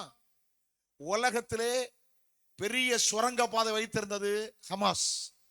எகிப்திலிருந்து வந்துடலாம், சுரங்க பாதைக்குள்ளே வீடு, சுரங்க பாதைகளுக்குள்ளே பெரிய பெரிய யுத்த தளவாடங்கள், அவருடைய ஆபீஸ் கண்டுபிடிக்கப்பட்டு இப்ப கொஞ்சம் கொஞ்சமா அழிச்சுட்டே வராங்க. ஏன்னா எங்க இருந்து ஏவுகணைகளை ஏவுறாங்கன்னு தெரியல. அங்க போட்டு காசா மொட்டையடிக்கப்படும். கம்ப்ளீட்டா காசா புரோக்கன் ஆகி உடைந்து விட்டது. ஓகே, அடுத்தல பாருங்க, சகரியா 9ஆம் அதிகாரம் 5ஆம் வசனத்தை வாசிங்கள். சகரியா சாப்டர் 9 verse 5. அக்சலோன் அதை கண்டு பயப்படும், காசாவும் அதை கண்டு மிகவும் துக்கிக்கும், எக்ரோனும் தன் நம்பிக்கையை அற்று போனதினால் மிகவும் பிரதாபிக்கும், காசாவில் ராஜா அழிந்து போவான். ஹலோ ஹலோ ஹலோ, காசாவில் ராஜா. ஆதாரபூர்வமா சொல்லட்டுமா? நியூஸ்ல வந்ததை நடந்ததை சொல்றதுக்கு எல்லா மனிதனுக்கும் அதிகாரம் உண்டு, எனக்கு அதிகாரம் உண்டு. இந்த ஈரான் அதிபர் ஹெலிகாப்டர் விபத்துல செத்து போனார், தெரியுங்களா நான் சொல்றது? கமான், என்னோட இருக்கீங்களா? ஈரான் அதிபர் ஹெலிகாப்டர் விபத்துல செத்து போனார். இப்ப அடுத்த ஒரு அதிபரை தெரிந்தெடுக்காங்க. அந்த முக்கியமான நிகழ்வுக்கு சீஃப் கெஸ்ட் யார் தெரியுமா? இந்த ஹமாஸுடைய தலைவர், இந்த honey Ismail. Right, honey Ismail போறார். அவர் இருந்தது டஹரான் சொன்னா பக்கா மிலிட்டரி ஃபேஸ்க்கு நடுவில் இருக்கார். குண்டு வெடிச்சு அவர் மட்டும் சாகிறார். எத்தனை பேர் தெரியும்? அவர் மட்டும் செத்து போயிட்டார். சமீபத்தில் அடுத்த 2 தலைவரையும் கொண்டுட்டாங்க. இப்போ கசாப்னு ஒருத்தரை கொண்டாங்க. அவனை கசாப்னே சொல்லுவாங்க. 20 வருஷம் இஸ்ரவேல் ஜெயில இருந்தவன். அவன் தான் போன வருஷம் இந்த கூடார பண்டிகையில இந்த ஆபரேஷனுக்கு அவன் தான் காரணமா இருந்தவன். கொண்டுட்டாங்க. அதுக்கு அடுத்த தலைவரையும் கொண்டுட்டாங்க. நல்ல கவனிக்க முடியும். அன்போடு கேட்கிறேன், இன்றைக்கு அந்த காசாவிலே தலைவர் இல்லை. வசனம் சொல்லுது, 2400 வருஷத்துக்கு முந்தைய வசனம் சொல்லுது, காசாவில் ராஜா அழிந்து போவான். அழிஞ்சதுக்காக நான் சந்தோஷப்படல, செத்ததுக்காக சந்தோஷப்படல. ஆனா இயேசுநாதர் சொன்னார், யுத்தத்தின் செய்திகள் அது இயேசு கிறிஸ்துவின் வருகையின் அடையாளம். கண்களுக்கும் நடந்துருச்சு. ஞானஸ்நானம் எடுத்துட்டீங்களா? அபிஷேகம் பெற்றீங்களா? ரட்சிக்கப்பட்டீங்களா? தேவ சித்தம் செய்றீங்களா? இவைகளெல்லாம் உண்மையானால் மத்திய ஆகாயத்துல சீக்கிரம் இயேசு வரப்போகிறார். அல்லேலூயா. இன்னொரு வசனம் கூட வாசிக்கலாம்னு நினைக்கிறேன். ஓகே, ஆமோஸ் 1ஆம் அதிகாரம் 7ஆம் வசனத்தை வாசி. Amos chapter 1 verse 7. ஆமோஸ் தீர்க்க தரிசன புஸ்தகம் 1ஆம் அதிகாரம் 7ஆம் வசனத்தை வாசிங்க. காசாவின் மதிலுக்குள் தீ கொளுத்துவேன், அது அதில் உள்ள அரண்மனைகளை பட்சிக்கும். வீடியோ பார்த்திருக்கீங்களா? அதனுடைய அந்த ஷார்ட் வீடியோஸ் பார்த்திருக்கீங்களா? நியூஸ் பாத்தீங்களா? இவங்க போட்டாங்க, அவன் ஒரு தடவை போட்டு விட்டான், 1700 செத்து போயிட்டான். ஆனா இவங்க 45,000 அடிக்கும் போது இவங்க எங்க இருந்து ஸ்கட் விட்டுட்டே இருந்தாங்க. குப் குப் குப்னு தீ பிடிக்கும். எத்தனை பேர் பாத்தீங்க? கண்ணால பார்த்தோம்லாமா? பைபிள் எழுதி வச்சு 2400 வருஷத்துக்கு முந்தி. யோசிச்சு பாருங்க. காசாவின் மதில்களுக்குள் தீ கொளுத்துவேன், அதனுடைய அரண்மனைகளை பட்சிக்கும். யுத்தங்கள், யுத்தத்தின் செய்திகள், இயேசு கிறிஸ்துவின் வருகையின் அடையாளம். அஜாக்கிரதையாய் வாழ்ந்து விடாதீர்கள். அதிகமா ஜெபம் பண்ணுங்க, அதிகமா வேதம் வாசிங்க, அதிகமா பரிசுத்தத்தை காத்துக்கொள்ளுங்கள். பரிசுத்தம் உள்ளவன் இன்னும் பரிசுத்தமாகட்டும், நீதி செய்கிறவன் இன்னும் நீதி செய்யட்டும், அநியாயம் செய்கிறவன் இன்னும் அநியாயம் செய்யட்டும். அவன் அவனுடைய கிரியைகளின்படி அவனவருக்கு நான் அளிக்கும் பலன் என்னோடு வருகிறது என்று இயேசு சொல்லுகிறார். அல்லேலூயா, glory to God. இது 2 வசனத்தை இதுக்காக மறுபடியும் சொல்றேன் பாருங்களேன். இங்க பாருங்க, உங்களுக்கு நல்லா புரியும். இன்னைக்கு எங்க பார்த்தாலும் கவனிங்க, யோர்தான் நாடு இஸ்ரவேலுக்கு சாதகம் அல்ல. மேல துருக்கி இஸ்ரவேலுக்கு சாதகம் அல்ல. இந்த பக்கத்துல இருக்கிற பாலஸ்தீன் சாதகம் அல்ல. ஈரான், ஈராக் சாதகம் இல்லை அவங்களுக்கு. அந்த பக்கத்துல இருக்கிற லெபனான், அந்த பக்கத்துல இருக்கிற லெபனான் அவர்களுக்கு சாதகம் இல்லை. என்னை கவனிக்க அன்பு எல்லாருமே விரோதிகளா இருக்காங்க. எல்லாருமே இஸ்ரவேலுக்கு விரோதி. 2 கவனி, இன்னைக்கு எல்லாரும் யுத்தத்தை தொடர்றாங்க. இவங்களுக்கு காசாவுக்கும் ஹமாஸ்க்கு தான் சண்டை. ஆனா பாருங்க, ஈரான் அவங்களை தாக்குது, பாருங்க லெபனான் தாக்குது. இங்க பாருங்க, இங்க ஹமாஸ் ஆரம்பிச்சாங்க காசாவில இருந்து, இவங்க எல்லாம் சேர்ந்து அடிக்காங்க. இதே சண்டைய இஸ்ரவேலுக்கு விரோதமா எழும்புவாங்கன்னு பைபிள்ல இருக்கு, தெரியுமா உங்களுக்கு? வாஸ்துவா 2 வசனம் வாசிங்க. எசேக்கியேல் 38:8 எசேக்கியேல் 39:9 வாசியுங்கள். இன்றைக்கு நடக்கிற இஸ்ரவேலின் யுத்தம் ஏற்கனவே முன்பே தீர்க்கதரிசிகளால் கர்த்தர் முன்னறிவித்து விட்டார். வாசியுங்கள். எப்படி சொல்லுங்க. அநேக நாட்களுக்கு பிற்பாடு நீ விசாரிக்கப்படுவாய். எப்படி அநேக நாட்களுக்கு பிற்பாடு? அதுல ஒரு உண்மை சொல்லித்தாரேன், வாசிங்க தொடர்ந்து. பற்பல தேசத்திலிருந்து சேர்த்து கொள்ளப்பட்டவர்கள் வந்தவர்களின் தேசத்தில் கடைசி வருஷங்களில் வருவாய். இது ஒரு தீர்க்க தரிசனம். பற்பல ஜனத்திலிருந்து வந்தவர்கள். ஹலோ, என்ன கவனிங்க. நம்முடைய பைபிள் ஹிஸ்டரி என்ன? ஒரே தேசத்துல தான் வந்தாங்க. எங்க இருந்து? பாபிலோன்ல இருந்து 70 வருஷம் கழிச்சு வந்தாங்க. ஒரே தேசத்துல தான் வந்தாங்க. 430 வருஷம் கழிச்சு எகிப்துல இருந்து வந்தாங்க. அப்படின்னா இங்க என்ன போட்டிருக்கு? பற்பல தேசத்திலிருந்து வந்தவர்கள் எல்லாரும் சுகத்தோடு குடியிருக்கும். நெடுநாள் பாழாய் கிடந்து பிறப்பு ஜாதிகளிலிருந்து சேர்த்துக் கொள்ளவில்லை, சுகத்தோடு குடியிருக்கும். இஸ்ரவேலின் மலைகளுக்கு விரோதமாய் வருவார். அவரெல்லாம் அஞ்சாமல் குடியிருக்கும் போது, வாசிங்க, பெருங்காற்றை போல எழும்பி வருவாய், நீ உன்னுடைய எல்லா ராணுவங்களும் முன்னோடு இருக்கும் திரளான ஜனங்களும் கார்மேகம் போல தேசத்தை மூடுவார்கள். இது நீங்க படிச்சு பார்த்தா 1942, 45 இருந்தே பாத்தீங்கன்னா அந்த சம்பவம் எல்லாம் இருக்கு.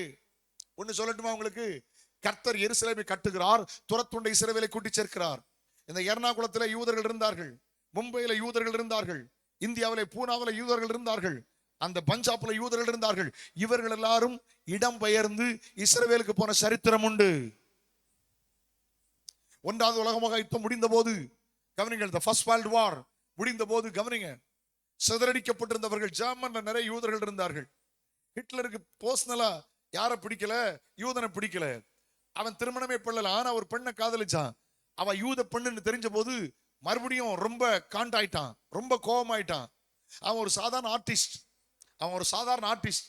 தன்னை யூத எதிர்ப்பாளர்களோடு தன்னை சேர்த்து கொண்டான், இணைத்து கொண்டான். எங்க பார்த்தாலும் மேடையில பேசுவான், யூதர்களுக்கு விரோதமாய் பேசுவான். ஜெர்மன்ல பார்த்தா எங்க பார்த்தாலும் யூதர்கள் இருந்தார்கள். அங்க இருக்கிற பெரிய பிசினஸ் பீப்புள் யூதர்கள், அங்க இருக்கிற பெரிய பெரிய நிகழ்ச்சியில இருக்கிறவங்க எல்லாம் யூதர்களா தான் இருப்பாங்க. இவனுக்கு அதை பிடிக்கல. நல்ல கவனிக்க, இந்த ஃபர்ஸ்ட் வேர்ல்டு வார்ல தன்னை யுத்தத்தில் இணைத்து கொண்டான். யுத்தத்தில் இவன் இணைத்து கொண்ட போது முதல் வேர்ல்டு வார்ல இந்த ஜெர்மன் திருப்பு தோர்த்து விட்டார்கள். ஜெர்மன் துருப்பு தோர்த்த போது எல்லாரும் சேர்ந்து டிஸ்கஸ் பண்ணும்போது இவன் ஒரு காரியத்தை முன்வைக்கிறான், ஹிட்லர் ஒரு காரியத்தை முன்வைக்கிறான். என்ன முன்வைத்தான் தெரியுமா? யூதர்கள் நம்முடைய தேசத்தில் கோஆபரேட் பண்ணல, அதனால நம்ம தோத்துட்டோம், இவங்களை கொல்லணும், அழிக்கணும். பேசி இருந்தவன் ஒரு செனட்ல பெரிய ஆளா, ஜெர்மன்ல பெரிய ஆளா வந்துட்டான். 2வது உலக மகா யுத்தத்திலே அவன் அந்த ஜெர்மன் நாட்டுக்கே முக்கியமான அதிகாரியா மாறிவிட்டான். இவன் எல்லா ராணுவ வீரர் சொன்னான், எந்த நாட்டுக்கு போனாலும் யூதனை விடாத, நம்முடைய டார்கெட் தெரியுமா? யூதனை கொன்னுறணும். சரித்திரத்தை புரட்டி பார்த்தால் 60 லட்சம் யூதர்களை கொண்டிருக்கிறான். அம்மா ஒரு ஆள் பாத்ரூம்ல குளிக்கணும். சரி, சில பாத்ரூம்ல மொத்தத்துல ஒரு 10 பேரை விட்டா 10 பேர் குளிக்கலாம். இவன் என்ன செய்வான் தெரியுமா? ஒரு பெரிய ஜெயில வச்சிருந்தான். 100 பேரை மொத்தமா உள்ள அனுப்புவான். அனுப்பி ஷவர்லாம் மாட்டி வச்சிருந்தான்.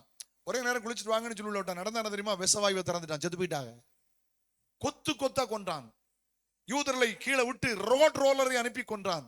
60 லட்சம் யூதர்கள் செத்து போனார்கள். நடந்த சம்பவம் என்ன? அங்கே இருந்த யூதர்களுக்குள்ள எழுப்புதல் வந்தது. அவர்கள் எதிர்க்க ஆரம்பித்தார்கள். 2வது உலக மகாயுத்தத்திலே அவன் தோத்து போனான். கடைசியில இப்பதான் சமீபத்துல தான் அவனுடைய மரணத்தை குறித்து அந்த டிஎன்ஏ டெஸ்ட்லாம் வந்து அவன் இந்த ஹிட்லர் அப்படின்னு நிரூபிச்சாங்க இப்ப சமீபத்துல. ஆனா உண்மை என்ன தெரியுமா? அவன் கடைசியா ஒரு குகைக்குள்ள போய் உட்கார்ந்துட்டு தன்னை ஷூட் பண்ணி அவன் செத்துட்டான். ஆனா ரொம்ப சந்தேகப்பட்டு ரொம்ப நாளா சந்தேகப்பட்டு இருந்தாங்க. அவன் பாடிதான் என்ன அவனுடைய முடிவு நிர்பந்தமா இருந்தது.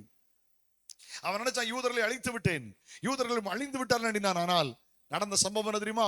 1947 ஆகஸ்ட் 15 இந்தியா சுதந்திரம். 1948 மே மாசம் 14ஆம் தேதி இஸ்ரவேலுங்கிற நாடு குடியமர்த்தப்பட்டது. ஐநா சபை சொல்லிடுச்சு, வரலாம், எல்லாரும் குடியேறலாம், உங்களுக்கு இடங்களை எடுத்துக்கொள்ளுங்கள். பைபிள் சொல்லுதுமா, சுகத்தோடு நெடுநாளாய். அந்த 8ஆம் வசனத்தை கொடுங்க பாருங்க. பற்பல ஜனத்திலும் இருந்து, இந்தியாவில இருந்து முழு உலகத்திலும் எங்க இருந்தார்களோ பற்பல ஜனத்திலிருந்து வந்தவர்கள் எல்லாரும் சுகமாய் குடியிருக்கிற தேசத்துக்கு விரோதமாய் வருவாய். பல இடங்களிலிருந்து இஸ்ரவேலுக்கு வந்தார்களே, அது ஒரு தீர்க்க தரிசனம். நீங்க பின்னால ஒரு தீர்க்க தரிசனத்தை நினைவு போட்டுட்டுமா? பின்னால ஒரு தீர்க்க தரிசனம் நினைவு போட்டுறேன், வேகமா போறேன். ஆண்டவர் சொன்ன அத்தி மரத்தினால் ஒரு ஓமையை கற்றுக்கொள்ளுங்கள். எப்படி எப்படி எப்படி சொல்லுங்க? அது இளங்களை துளிர் விட்டு இளங்களை தோண்டும் போது வசந்த காலம் சமீபமாயிருக்கு அறியுங்கள். இதை நீங்கள் பார்க்கும்போது வாசல் அருகே இயேசு வந்து விட்டார்னு அறியுங்கள். அதுக்கு அர்த்தம் என்ன? இவன் திராட்சை செடி அப்படின்னா இஸ்ரவேலுடைய வம்சம் எங்க இருக்கு? ஏசாயா 5ஆம் அதிகாரம். என் நேசருக்கு ஒரு செழிப்பான மேட்ல செழிப்பான ஒரு திராட்சை தோட்டம் உண்டு. அப்படியே வஞ்சித்து எத்தனை வசனம் நீங்க அதை பின்னால பாருங்க. சேனைகளின் கர்த்தருடைய திராட்சை தோட்டம் இஸ்ரவேல் வம்சமே. திராட்சை தோட்டம் திராட்சை செடினா இஸ்ரவேலுடைய ஃபேமிலி. ஓகே. ஒலிவ மரம்னா என்ன? ஆலிவ் ட்ரீ அப்படின்னா என்ன? இஸ்ரவேலுடைய ஸ்பிரிச்சுவாலிட்டி. எரேமியா 11:16 11:16 நல்ல கனி உண்டாயிருக்கிற நேர்த்தியும் பச்சையுமான ஒலிவம் என்கிற பெயரை நான் உனக்கு இட்டேன். சங்கீதம் 52:8 தாவீது சொல்கிறார், நானோ தேவனுடைய ஆலயத்தில் பச்சையான ஒலிவ மரத்தை போல் இருப்பேன். சங்கீதம் 128 உன் பிள்ளைகளும் பந்தி சுற்றிலும் ஒலிவ மர கன்றுகளை போல் இருப்பார்கள். தேவாலயத்தின் 2 கேருபீன்கள் ஒலிவ மரம். தேவாலயத்தின் நிலை சட்டங்கள் ஒலிவ மரம். தேவாலயத்தின் 2 கதவுகள் ஒலிவ மரம். தேவாலயத்தில் இருந்த குத்துவிளக்கில் ஊற்றப்பட்ட எண்ணெய் ஒலிவ எண்ணெய். அப்போ ஒலிவ மரம் அப்படின்னால் இஸ்ரவேலுடைய ஆவிக்குரியம். சொல்லுங்க. திராட்சை செடி என்றால் குடும்ப வாழ்க்கை, ஒலிவ மரம் என்றால் இஸ்ரவேலுடைய ஆவிக்குரியம், அத்தி மரம் என்றால் இஸ்ரவேலுடைய அரசியல். எடுக்கலாமா? வாசிங்க. எரேமியா 24ஆம் அதிகாரம் 5-6. ஜெரேமியா 24:5-6. எரேமியா 24ஆம் அதிகாரம் 5-6 வசனங்களை வாசிங்கள். கல்தேய தேசத்திற்கு கல்தேய தேசத்திற்கு சிறைப்பட்டு போகவிட்ட யூதரை இந்த நல்ல அத்திப்பழங்களுக்கு ஒப்பிட்டு, எப்படி எப்படி சொல்லுங்க? நல்ல அத்திப்பழங்களுக்கு ஒப்பிட்டு அவர்களுக்கு நன்மை உண்டாக அவர்களை அங்கீகரிப்பேன். அடுத்த வசனம் கொடுங்க. அவர்களுக்கு நன்மை உண்டாக என் கண்களை அவர்கள் மேல் வைத்து அவர்களை இந்த தேசத்துக்கு திரும்பி வர பண்ணுவேன். அவர்களை கட்டுவேன், அவர்களை இடிக்க மாட்டேன், அவர்களை நாட்டுவேன், அவர்களை பிடுங்க மாட்டேன். அந்த இடத்துல இருந்து வந்தவங்களை அங்கீகரிப்பேங்கிறார். அப்படின்னா அத்திமரம் துளிர்க்கிறதுனா வேத வசனத்தின்படி இஸ்ரவேலுடைய அரசியல். எல்லாம் அங்கதான் இருக்கீங்களா? நீ 3வது உலகமாக யுத்தம் வந்து விடுமோன்னு பயப்படுகிறார்கள். அமெரிக்கா டைரக்டா இஸ்ரவேலுக்கு சப்போர்ட் பண்ணுது. சைனாவும் ரஷ்யாவும் நாங்க ஈரானுக்கு சப்போர்ட் பண்ணுவாங்க. ஹலோ, இஸ்ரவேல் எங்க போனாலும் எழுதியிருப்பாங்க, இஸ்ரவேலின் சமாதானத்துக்காக வேண்டிக் கொள்ளுங்கள் என்று. இன்னைக்கு நடக்கிற யுத்தங்கள், யுத்தத்தின் செய்திகள் இயேசு கிறிஸ்துவின் வருகையின் அடையாளம். 39:9 பாருங்க. எசேக்கியேல் 39:9 பாருங்க. எசேக்கியேல் சாப்டர் 39:9. 39:9 வாசியுங்கள். Glory be to God. இஸ்ரவேலின் பட்டணங்கள் குடிகள் வெளியில போய் கேடயங்களும் பரிசைகளும் வில்லும் அம்புகளுமாகிய ஈட்டிகளை ஆயுதங்களை எடுத்து எரிப்பார்கள். 7 வருஷம் அவர்களை எடுத்து எரிப்பார்கள். என்ன நடக்குது பாருங்க. அமாவாசையில போய் அவங்க ஆயுதத்தை எரிச்சாங்க. இந்த ஹிஸ்புல்லா அங்க போய் அவங்களுடைய ஆயுத கிடங்குகளை எரித்தார்கள். இவங்க ஈரான்ல ஒரு அட்டாக் பண்ணிட்டாங்க. இவங்க அமைதியா உட்கார்ந்து இருந்தாங்க. என்னடா அமைதியா உட்கார்ந்துருக்குன்னா, 2 அட்டாக் பண்ணாங்க இஸ்ரவேல். ஒன்று சீரோ அட்டாக். என்ன தெரியுமா? எல்லாத்தையும் செயலிழக்க வைத்தார்கள். அடுத்தால பாருங்க, டக்குன்னு ஒரு நாள் புறப்பட்டு போய் 100 ஃபிளைட் போய், யுத்த ஃபிளைட் ஒரே நேரத்தில் 100 ஃபிளைட் போய், இப்போ 2 வாரத்துக்கு முந்தைய நடந்த சம்பவம். குறிப்பிட்ட அவங்களோட ராணுவ தளவாடங்களை அழிச்சிட்டு திரும்பி வந்துட்டாங்க. அவங்க நாங்களை ஒண்ணுமே செய்யலைன்னாங்க. அவன் ரிப்போர்ட் காட்டினா, நாங்க என்னெல்லாம் செய்தோம்னு சேட்டலைட் ரிப்போர்ட்டையும் அனுப்பிட்டான். இதெல்லாம் அழிச்சிருக்கோம்னு காட்டி விட்டான். வசனம் போட்டிருக்கு, பட்டணங்களின் குடிகள் வெளியே போய் அவைகளை எடுத்து எரிப்பார்கள். இன்னைக்கு நடக்கிற யுத்தங்கள் இயேசுநாதர் வருகை அடையாளம். இதோடு ரொம்ப பேச எனக்கு ஆதங்கம், ரொம்ப பேச எனக்கு ஆசை. ஆனா ஒரு செய்தி சொல்லணுமேங்கிறதுனால நான் சுருக்கி கொள்றேன். இயேசு சீக்கிரம் வர போறாரம்மா. உலக தேவைக்காக மட்டும் இயேசுவை தேடாத. உன் வியாதி குணமாகிறதுக்கு மட்டும் இயேசுவை தேடாத. உன் பொருளாதார ஆசீர்வாதத்துக்கு மட்டும் இயேசுவை தேடாதுங்க. ஏதோ இம்மைக்குரிய நன்மைகளுக்காக மட்டும் இயேசுவை தேடாதுங்க. எல்லாத்தையும் இயேசு தருவார். உங்களுக்கு சுகம் தருவார், சமாதானம் தருவார், சந்தோஷம் தருவார். உண்மை உண்மை உண்மை. ஆனால் இம்மைக்காக மாத்திரம் கிறிஸ்துவின் மேல் நம்பிக்கை வைத்தால் எல்லாரை பார்க்கலும் பரிதபிக்கப்பட்டவராக இருப்பீர்கள். இம்மைக்காக மாத்திரம் கிறிஸ்துவை தேடாதிருங்கள். 8100 தலை சிறந்த வாக்குத்தத்தம் என்ன தெரியுமா? நித்திய ஜீவன் அளிப்பேன் என்பதே அவர் நமக்கு தந்த வாக்குத்தத்தம். கையை உயர்த்தி அல்லேலூயா சொல்லுங்கள். ஏமா, இந்த ஜீவன் இனி வரும் ஜீவன். இந்த ஜீவன் என்றால் 70 80 100 வருஷம். இனி வரும் ஜீவன் என்றால் நித்திய ஜீவன், அது பரலோக ராஜ்யம். கையை உயர்த்தி ஆண்டவருக்கு மகிமையா சொல்லுங்கள். அல்லேலூயா, glory be to God. ஆண்டவருக்கு என்னாலும் மகிமை உண்டாகட்டும். தோத்திரம். கர்த்தர் உங்களை ஆசீர்வதிப்பார். நிறைய பேசலாம். செய்திக்குள்ள போக ஒரு இடத்துல கொள்ளை நோய், பூமி அதிர்ச்சிகள், அப்படித்தானே? பஞ்சங்கள். ஏமா பஞ்சம், இங்க பாருங்க பஞ்சம். நான் பார்த்துறேன், கன்னியாகுமரி மாவட்டத்தில் சொல்றாங்க, அடுத்த மாவட்டம் தானே, கன்னியாகுமரி மாவட்டத்தில் சொல்றாங்க 30 வருஷத்துக்கு பிறகு நாங்கள் கொளுத்த மழை. நேற்று கூட மழை, முந்தா நாள் மழை, மழை மழை மழை மழை. 2 வாரத்துக்கு முந்தைய நான் கன்னியாகுமரி மாவட்டத்தில் இருந்தேன். பாப்பா கார் ஓட்ட முடியாது. கன்வென்ஷன் போனேன். கிட்டத்தட்ட நான் ஒரு இடத்துல இருந்து கன்வென்ஷன் முடிச்சுட்டு, கருங்கல் பக்கத்தில் கன்வென்ஷன் முடிச்சுட்டு, நான் நாகர்கோயிலில் வந்து ஒரு கடையில் டீ ஷாப்பில் நிப்பாட்டுற வரையிலும் அந்த மழையின் கோரம் 1 மணி நேரம் குறையாம அடிச்சுக்கிட்டே இருக்கு. நோ ஸ்டாப், நான் ஸ்டாப். நம்ம ஏரியாவில் பாருங்க, இந்த நேரத்தில் எப்படி இருந்திருக்கணும்? சீசன் எப்படி இருந்தது? அடிச்ச வெயில் பகல் எப்படி இருந்துச்சு? இந்த நேரத்தில் நமக்கு மழை காணாதுல. எத்தனை ராமேன்னு சொல்றீங்க? பஞ்சங்களம்மா. ஒரு இடத்துல தண்ணியில பஞ்சம், ஒரு இடத்துல தண்ணி இல்லாம பஞ்சம். உங்களை அழகா சொல்லி தட்டுமா? இன்னைக்கு பஞ்சத்துக்குள்ள போயிட்டோன்னு எத்தனை பேருக்கு தெரியுது? இங்க பாருங்க, இங்க பாருங்க. ஃப்ரூட் ஸ்டால் போனா, ஃப்ரூட் ஸ்டால் நம்மளே எப்படி மாறிட்டோம் தெரியுமா? டிஃபால்ட் ஆயிட்டோம். நம்ம உடனே என்ன கேட்கும்? சீட்லெஸ் இருக்கா? என்ன இருக்கு? இப்போ கஷ்டம்தான். ஆத்துமாக்களை சொல்லுங்கன்னு என்ன கேட்டோம்? சீட்லெஸ். சீட்லெஸ்னா நம்ம அறியாம எங்க போயிட்டு இருக்கோம் தெரியுமா? பஞ்சத்துக்குள்ள போயிட்டு இருக்கோம்னு அர்த்தம். அன்னைக்கு நம்ம பப்பாளி சாப்பிட்டு இப்படி தூக்கி எரிஞ்சா தானா குபு குபுன்னு முளைக்கும். அடுத்த தலைமுறை பப்பாளி சாப்பிடும். இவன் பப்பாளி பெரிய கலசம் மாதிரி இருக்கு, வெட்டுனா நடுவில் ஒரு விதல் அகால பாதாளம். சாப்பிட்டு ஏப்பம் விட்டு போயிடலாம். உன்னால ரீப்ரொடக்ஷன் பண்ண முடியாது. நான் ரொம்ப உங்களை இழுத்து விட்டுட்டேன்னா நீங்க வெளியே வர்ற கஷ்டம். ஏமா, இலுமினியாட்டிஸ் இருக்கான், இலுமினியாட்டி இருக்கான், உலகத்தை ஆண்டுகிட்டு இருக்கான். நிறைய பேருக்கு தெரியாது. அவன் நினைச்சா ஒரு அதிகாரியை கொண்டு போய் நிறுத்திடுவான். அவன் நினைச்சா ஒரு அரசியல்வாதியை நிறுத்திடுவான். அவன் நினைச்சா ஒரு செலிபிரிட்டியை எதை வேணாலும் செய்வான். என்ன பாருங்க, எல்லாம் ஹைபிரைட். இப்ப எல்லாமே என்ன சொல்லுங்க? ஹைபிரைட். கத்திரிக்காய் இவ்வளவு பெருசு இருக்கு. ஏமா, ஹைபிரைட் ஹைபிரைட் ஹைபிரைட். தக்காளி இவ்வளவு பெருசா இருக்கு. உங்களுக்கு ஒரு உண்மையை சொல்லட்டுமா? யாராவது விவசாயிகள் இருக்கீங்களா? நான் சொல்றது உங்களுக்கு புரியும். முன்னால நம்ம தக்காளி, மிளகா, கத்திரிக்காய், வெண்டைக்காய் இதை நம்ம வீட்டில் போட்டா முதல்ல என்ன செய்வோம்? வித்துக்கு எடுப்போம். சொல்லுங்க, நெத்துக்கு வித்துக்கு எடுப்போமா இல்லையா? என்ன ஒன்றும் பேச மாட்டீங்க? அதை பக்குவப்படுத்தி வச்சுட்டு நம்ம தான் விதைப்போம். இன்னைக்கு ஹைபிரைட்ல கடையில வாங்கி தான் விதைக்க முடியும். கடையில வாங்கி விதைச்சா அது காய்க்கும். அந்த ஹைபிரைட்ல இருந்து விதை எடுத்து திருப்பி விதைக்க முடியாதுன்னு எத்தனை பேருக்கு தெரியும்? எங்க போயிட்டோம் தெரியலையா உங்களுக்கு நான் பேசுறது? ஏமா, கடையில போய் வாங்கிட்டு வரீங்களாமா விதைய? அந்த விதைய விதைச்சா இவ்வளவு பெரிய கத்திரிக்காய் வருது. அந்த கத்திரிக்காயில நீ விதை எடுக்க முடியாதுன்னு தெரியுமான்னு கேட்டேன். அதான் பஞ்சம். இலங்கைக்கு போயிருந்தேன் போன வருஷம், முந்தின வருஷம். இலங்கை கண்டவரும் இருப்பிடம் 2பாங்க, ஸ்லான் சம்பாத்தியமாங்க, கொழும்பு சம்பாத்தியமாக. சாப்பாட்டுக்கு பஞ்சம்மா. ஒருத்தன் சாப்பாடு வாங்கிட்டு இருக்கான், ஒருத்தன் புடுங்கிட்டு ஓடுறான் சாப்பாடை. 8 மணி நேரம் ஹோட்டல்ல கரண்ட் இல்லை. ஏமா ஒரு முட்டை 80 ரூபா,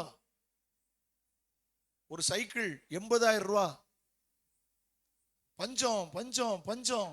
ஏன்னா இப்ப என்ன நடக்கும், இந்த ஏரியா சவுத் சைடுல ஃபுல்லா தக்காளி விதைய நிப்பாட்றா அப்படின்னா நமக்கு தக்காளி போக்கு. இப்போ பஞ்சத்துல போயிட்டு இருக்கு தெரியுங்களா? கிராம்பு, பட்டை, ஏலம், அந்த கேசினட், இந்த லெவல்ல இப்ப என்ன வந்தாச்சு, வெள்ளைப்பூடு வந்தாச்சுல.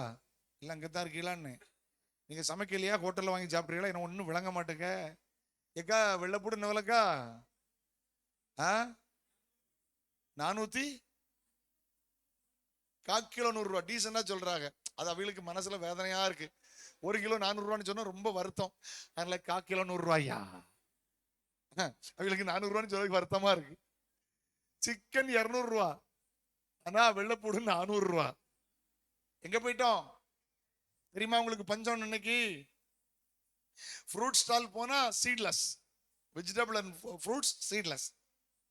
பொமக்ரனேட்ஸ் நிறைய இருக்குல்ல, விதை இல்லாத பழம். சரி, சிக்கன் கடைக்கு போங்க, இப்ப எல்லாம் நல்ல டீசன்ட் ஆயிட்டல. Boneless chicken. எப்படி எப்படி எப்படி எப்படி நிறைய சபையில வேட்லெஸ் சர்ச். ஆமோஸ்ல 8:11 வாசிக்கிறோம்ல, வாசிங்க. ஆமோஸ் 8ஆம் அதிகாரம் 11ஆம் வசனத்தை வாசிங்க. Amos chapter 8:11. இதன் தேசத்தில் பஞ்சத்தை அனுப்பும் நாட்கள் வரும், ஆகாரத்தில் உண்டான பஞ்சம் அல்ல, ஜலக்குறைவினால் உண்டாகிய தாகம் அல்ல, கர்த்தருடைய வசனம் கேட்க கூடாத பஞ்சத்தை அனுப்புவேன் என்று கர்த்தர் சொல்கிறார். பூமிக்கு பேர் என்ன தெரியுமா? வாட்டர் வேல்டுன்னு பேர். ஒண்டர் வேல்டு இல்ல, வாட்டர் வேல்டு. ஒண்டர் வேல்டு கொச்சியில இருக்கு. வாட்டர் வேல்டு 3 பங்கு தண்ணி, 1 பகுதி லேண்டு. ஆனா நம்ம குடிக்கிறதுக்கு தண்ணிக்கு பஞ்சம் தெரியுமில்ல? எங்க பார்த்தாலும் யூடியூப்ல பிரசங்கம், ட்விட்டர்ல பிரசங்கம், இன்ஸ்டாகிராம்ல பிரசங்கம், ஃபேஸ்புக்ல பிரசங்கம் பிரசங்கம் பிரசங்கம் பிரசங்கம். ஆனா அவ்வளவு உப்பு தண்ணியா இருக்கு. நல்ல தண்ணிக்கு நமக்கு பஞ்சம். இப்ப நல்ல பிரசங்கியார் எங்க இருக்காரு? கள்ளக்கப்பட்டு இல்லாம உண்மையா பேசுற ஆளை தேடி பிடிக்கிறது எங்களுக்கே கஷ்டம். நான் ஊரா வாரந்தோறும் பேசிட்டு இருக்கேன். ஆனா நான் கன்வென்ஷன் சொன்னீங்கன்னா தேட வேண்டியது இருக்கு, யாரா உண்மையா பேசுற ஆளுன்னு. அப்படி போனதோட மாட்டிட்டேன். 21 நாள் ஃபாஸ்டிங் பண்ண அன்னைக்கு ஃபாஸ்டிங் பிரேயர் முடியும் போது நான் ஒரு 3 நாள் மீட்டிங்க்கு அரேஞ்ச் பண்ணிட்டு நான் வெளியூர் போயிட்டேன். எனக்கு ரொம்ப தெரிஞ்சவர், அவர் சபையில போய் நானே பிரசங்கம் பண்ணியிருக்கேன். கன்னியாகுமரி மாவட்டத்தை சேர்ந்தவர். அவர் என் சபையில பிரசங்கம் பண்ணி குழப்பமாகி போச்சு. கடவுளே, வெள்ளை ட்ரெஸ் தான் போட்டிருப்பாரு, மீசெல்லாம் கிடையாது. கடைசியில் எங்க சொந்தக்கார தம்பி ஒருத்தன் கூப்பிட்டான். ஃபர்ஸ்ட் இங்க இருக்கு, அவங்க நல்ல நல்ல நல்ல டைப்பு. திடீர்னு ஃபோன் பண்ண மாட்டான். அவன் ஃபோன் பண்ணது அவசியம் இருக்கும். பசங்க இருக்கிய, நான் எப்படி இருக்கேன்? அப்படியா, எனக்கு புரிஞ்சு போச்சு, சரக்கு ஏதோ இருக்கு விஷயம். இல்லை என்னம்மா அப்படின்னு. இல்லை, இந்த அவரு மற்றவர் இந்த தாவீதை பத்தி பிரசங்கம் பண்ணார்ல, தாவீது பிறப்புல சந்தேகமாம்ல, அது இல்லீகல் செய்டாம்ல, என் சபையில இருந்து பேசிவிட்டாரு. நான் 3 வாரம் என் சபையில மன்னிப்பு கேட்டேன். 3 வாரம் மன்னிப்பு கேட்டேன், தொடர்ந்து மன்னிப்பு கேட்டேன். மன்னிச்சிருங்க மன்னிச்சிருங்க, தப்பான செய்தி, கேவலமா இருக்கு. அவர் என்ன பண்ணிட்டாரு? ஆமா, தாவீது தப்பா பிறந்தாரு, இல்லீகல் சைல்டுன்னு ஒன்ன பேசிவிட்டார். எனக்கு ரொம்ப வேதனையாகி நான் சொன்னோம்ல, நம்ம 3வது பையன் டாக்டர்னு, அவன் ரொம்ப கெட்டிக்காரன். அவன்கிட்ட சொன்னேன், எல்லாம் இப்படி பேசிவிட்டார்ல, என்ன செய்யணும்? எப்போ அது ஒன்றும் இல்லைப்பா, நான் தேடி பார்த்து கண்டுபிடிச்சானே. என்னெல்லாம் கண்டுபிடிச்சான்னு? அது மதுரையில் டேஸ் ஒரு ஆள் இருக்காரு, அவர் பேர் என்ன பேரு, அது தாவீதின் மறுபக்கம்னு ஒன்று பேசியிருக்காருப்பா, அதை நம்ம ஆளுக்கு வாந்தி எடுத்துட்டாரு. நானே பேரும் சொல்லிவிடுவேன், நமக்கு எதுக்கு? அங்கே வேற என்ன 2 கேமரா வச்சு துப்பாக்கின மாதிரி இருக்கு, ஒன்றும் செய்ய முடியாது. ரொம்ப அடக்கி வாசித்துட்டு இருக்கேன். 2வது சர்வீஸ்ல ஃப்ரீயா பேசினேன். இப்ப அங்க கன் AK-47 சொன்ன மாதிரி 2 என்ன ஷூட் பண்ணிட்டே இருக்கு. ஏமா, தாவீது ஏசுநாதரை விட தாவீதை நிறைய இடத்துல எழுதியிருக்க எத்தனை பேருக்கு தெரியும்? ஏசுங்கிற வார்த்தையை விட, ஏசு கிறிஸ்துங்கிற வார்த்தையை விட தாவீதுங்கிற வார்த்தை தான் பைபிள்ல நிறைய இருக்கு. புதிய ஏற்பாடு ஆரம்பிக்கும் போதே தாவீதின் குமாரன் ஆரம்பிக்குது. இவர் நம்ம சபையில பேசிவிட்டாரு, தாவீதின் மறுபக்கம்னு பேசி, அவர் பிறப்புல தப்புன்னு எனக்கு கோவம் வந்துட்டாரு. அவர் பிறப்புல தான் தப்பா இருக்குன்னு விட்டு தொலைன்னேன். போய் மன்னிப்பு கேட்டோம்னா நான் சபையில எல்லாம் இங்கதான் இருக்கீங்களா? கண்டுபிடிக்க முடியல, பயமா இருக்கு. நல்ல பிரசங்கத்தை கேட்டுதான் கூப்பிடுதோம். ஆனா அவங்க நம்ம கேட்கும் போது பண்ண பிரசங்கம் வேற, இங்க வேற பண்ற பிரசங்கம் வேறையா இருக்கு. எங்க ஜனங்கள் எல்லாம் கன்வென்ஷன்ல பார்த்துட்டே இருப்பாங்க. பார்த்துட்டு சொன்னாங்க, நீங்க தான் நல்லா பேசல, பாதி நாள் சபையிலே இருக்க மாட்டேன், சபையை போட்டு போயிருவேன், நீங்களே பேசுங்களேன், வேற யாரை கூட்டு வரேன்னு கேட்காங்க.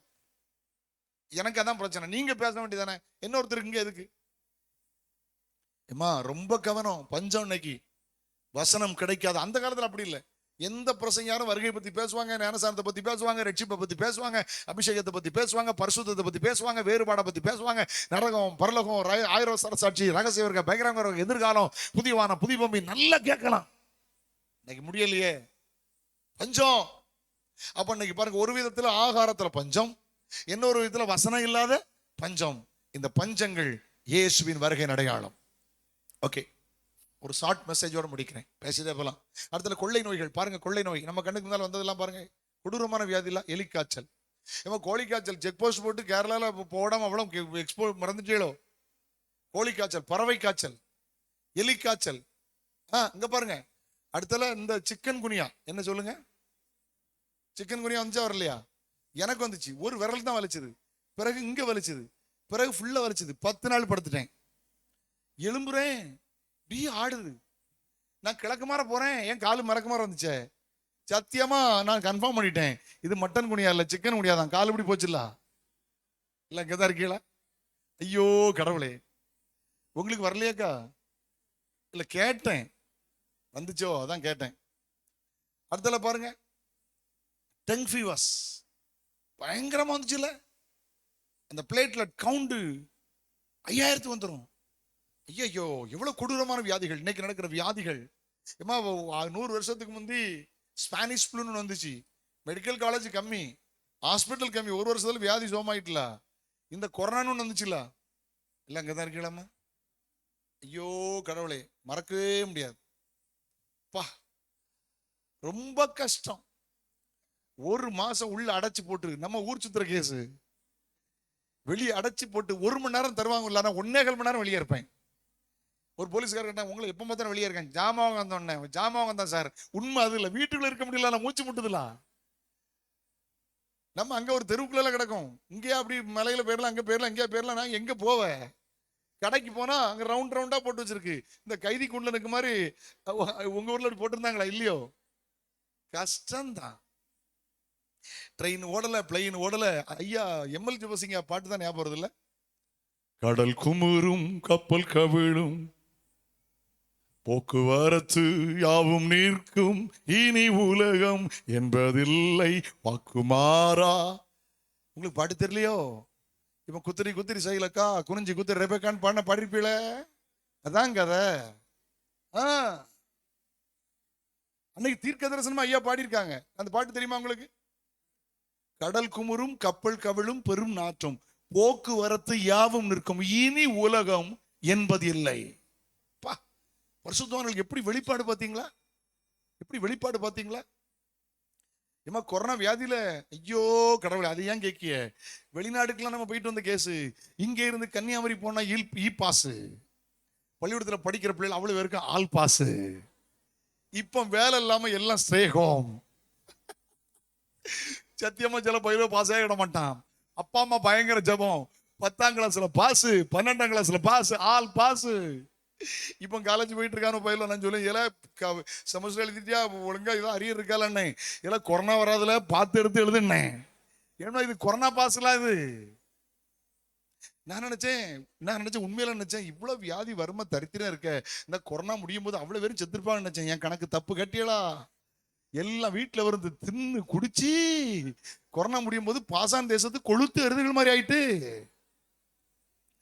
அப்பந்தான் சைனாவோட இந்தியாவில் ஜனத்தொகையும் அதிகம். அல்லேலூயா. எல்லாம் இங்கதான் இருக்கீங்களா? ஐயோ 3 தடவை வந்துச்சு எனக்கு கொரோனா 3 தடவை வந்துச்சு. இப்ப சொன்னா பிரச்சனை இல்லை, கேட்டீங்களா? அப்பன் சொன்னோம்னா தூக்கி கொண்டு ஹைகிரவுண்ட்ல போட்டுருவாங்க. கொலைஞ்சி ஒரு வீட்டுக்குள்ள உட்கார்ந்துட்டு ஒரு பையன் ஒரு தாப்பா அடிச்சிருக்காரு, இன்னும் சேட்டை பண்ணிட்டு இருக்கானு. என்ன திருப்பி அடிச்சா போலீஸ் போன் பண்ணி எங்க அப்பாவுக்கு பாசிட்டிவ்னு சொல்லிடுவேன்னா, அதோட அடிச்சு ஓலி முடிஞ்சு. எனக்கு ஃப்ரெண்டு நடந்த சம்பவம். அவர் சர்ச்சு வீடு உள்ளதா இருந்திருக்கு. சரி ஜோம் பண்ணிருக்காரு, விசுவாசி வேண்டிய ரகசியமா வந்துட்டான். இவனை போய் போலீஸ்ல கம்ப்ளைண்ட் பண்ணிவிட்டான். இங்க அல்லையா கோயில திறந்து வச்சு கூட்டம் நடத்திட்டு இருக்கான்னு.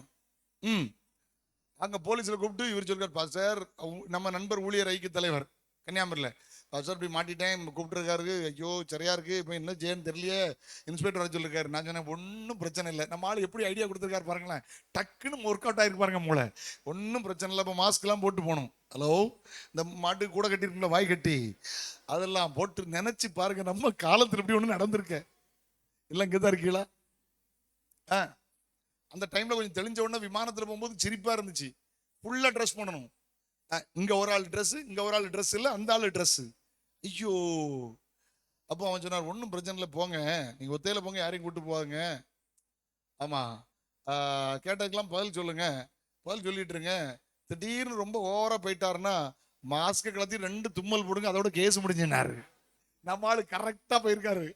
அவரு நாங்கள மனுஷ மாதிரியா தெரியுது, கோயில அவன் அடைச்சிருக்கு, உமக்கு மட்டும் என்னவே கோயில்ல அவர் அப்படின்ட்டு ஆச்சு ஆச்சு நரல வெளியே போக சொல்ல வரேன், பிற பார்க்கலாம் போக சொல்லுங்க. மனுஷன் சாவட்டா வரட்டான் இருக்கான், வந்து நின்று தும்மிட்டு இருக்கான் பாரு, கேஸ் அதோட சொல்லி முடிஞ்சிடலாம்.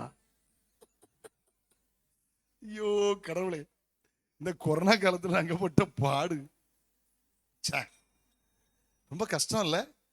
நம்மளோட நல்ல சொந்தங்களை இழந்துட்டோம்ல, நிறைய உறவுகள் இழந்துட்டோம்ல. ஒன்னும் புரிஞ்சுக்கிடுங்க, செத்து போன எல்லாரும் பாவிகள் இல்ல, உயிரோடு இருக்கிற நம்ம எல்லாரும் ரொம்ப பரம யோக்கியர்கள் இல்ல. அண்டர் கிருபையா வச்சிருக்கார், நன்றியா வாழுங்க. ஆமேன் சொல்லுங்க. அம்மா, பஞ்சங்கள், கொள்ளை நோய்கள், பூமி எதிர்ச்சிகள், இவெல்லாம் இயேசுநாதர் வருகையினுடைய அடையாளம். ஏமா 1 தெசலோனிக்கேயர் 4ஆம் அதிகாரம், இப்ப தான் நான் பிரசங்கத்தை ஆரம்பிக்க போறேன். இத்தனை பேருக்கு விளங்குது? உங்களுக்கு விளங்கலையோ? அப்ப எப்ப முடிப்பீங்க பாஸ்டர்? விழிப்பு ஜெபமா பாஸ்டர்? ஒரு விழிப்பு ஜெபம் இல்ல, எனக்கு 12 மணிக்கு திருநெல்வேலி ரயில்வே ஸ்டேஷன்ல இருக்கணும்ல. ஆமா, நம்ம பிரசங்கம் இப்ப தான் ஆரம்பிக்க போறேன். அப்போ நல்ல காது கொடுத்து கவனமா கேளுங்க. 1 தெசலோனிக்கேயர் 4ஆம் அதிகாரம் 16, 17 வசனத்துல கர்த்தர் ஆரவாரத்தோடும் பிரதான தூண சத்தத்தோடும் தேவ காலத்தோடும் வானத்திலிருந்து இறங்கி வருவார். அப்பொழுது கிறிஸ்துவுக்குள் மரித்தவர்கள் முதலாவது இழந்திருப்பார்கள், பின்பு உயிரோடு இருக்கிற நாமும் ஆகாயத்தில் எடுத்துக்கொள்ளப்படும். இவ்விதமாய் எப்பொழுதும் கர்த்தருடனே கூட இருப்போம். ஆகையால் இந்த வார்த்தைகளினாலே ஒருவரை ஒருவர் தேற்றுங்கள் என்றார். ஒரு அல்லேலூயா சொல்லுங்க. ஏமா இயேசு வர போறார். நம்ம கண்ணுக்கு முன்னால காலங்கள் நிறைய பேச ஆசை, நான் ஸ்டாப் பண்ணிட்டேன், முடிக்க போறேன். நம்ம கண்ணுக்கு முன்னால நடந்துருச்சுமா, நம்ம கண்ணுக்கு முன்னால நடந்துருச்சு. கண்ணுக்கு முன்னால அவ்வளவு சம்பவம் நடந்துருக்கு. இயேசு வரப்போறார், சீக்கிரம் வரப்போறார். ஒருவேளை நம்முடைய தலைமுறையில் அவர் வந்தால், செத்து போயிட்டா கிறிஸ்துவுக்குள் மரித்தவர்கள் முதலாவது இழந்திருப்பார்கள், த ஃபர்ஸ்ட் ப்ரிஃபரன்ஸ். ஏன்னா பைபிள் அப்படித்தான் வாசிக்கிறோம். தோத்திரம், அல்லது கிறிஸ்துவுக்குள் மரித்தவர்கள் பாக்கியவான்கள் எழுது, அவர்கள் தங்கள் பிரயாசங்கள் ஓய்ந்து இளைப்பார்கள், அவர்கள் கிரியை அவர்களோடு கூட போகும். ஆமென். முதலாம் உயிர்த்தெழுதலில் பங்குள்ளவன் பரிசுத்தவானும் பாக்கியவானமா இருக்கிறான் போட்டும். ஒருவேளை அதுல என்ன போட்டிருக்கு? உயிரோடு இருக்கிற நாமும். கமான் சொல்லுங்க, உயிரோடு இருக்கிற. ஒருவேளை நம்முடைய தலைமுறையில நடந்துச்சம்மா, கண்ணுக்கு மேல அவ்வளவு நடந்துச்சே. நிறைய நான் ஒரு 10% கூட பேசலம்மா, அவ்வளவு முடங்கி கிடக்குது உள்ள. இயேசுநாதர் வருகை அடையாளம் அவ்வளவு நடந்துச்சுமா, எல்லாம் நடந்துச்சு. இது சுவாப அன்பு இல்ல, அது சுவாப அன்பு கிடையாது. பெரிய ஆளு சின்ன ஆளு கிடையாது. அறிவு பெருத்து போச்சு. எங்க பார்த்தாலும் கன்னியாகுமரியில இருந்து காஷ்மீர் வர வலது பாரி இடதுசாரியா போகுது. பைபிள்ல போட்டிருக்கு ஒன்வே வரணும், பைபிள் இருக்கு. 100, 140 வண்டி போயிட்டு இருக்கு. கடகடவென்று ரதங்கள் வேகமா போகிட்டு இருக்கு. எல்லாம் இன்னைக்கு விஞ்ஞான வளர்ச்சி, அது இதெல்லாம் இயேசுநாதர் வருகை அடையாளம். விட்டுருங்க, அப்படி விட்டுருங்க. உயிரோட இருக்கிற நாமும் வருகையில் எடுத்துக்கொள்ளப்பட முடியுமா? 2 பேர் மரணத்தை காணாமல் எடுத்துக்கொள்ளப்பட்டார்கள். அதில் ஒன்று ஏனோக்கு, என்னுடைய எலியா. எலியாவை விட்டுருவோம், அவர் திருமணமாகாத பிரம்மச்சாரி, அதுவும் நல்ல வாழ்க்கை. திருமணமாகிறது தவறல்ல, மனைவியால் புருஷன், புருஷனால் மனைவி பரிசுத்தமாக்கப்படுகிறான். ஏனோக்கு மனைவி பிள்ளைகளோடு வாழ்ந்த பரிசுத்தவான்.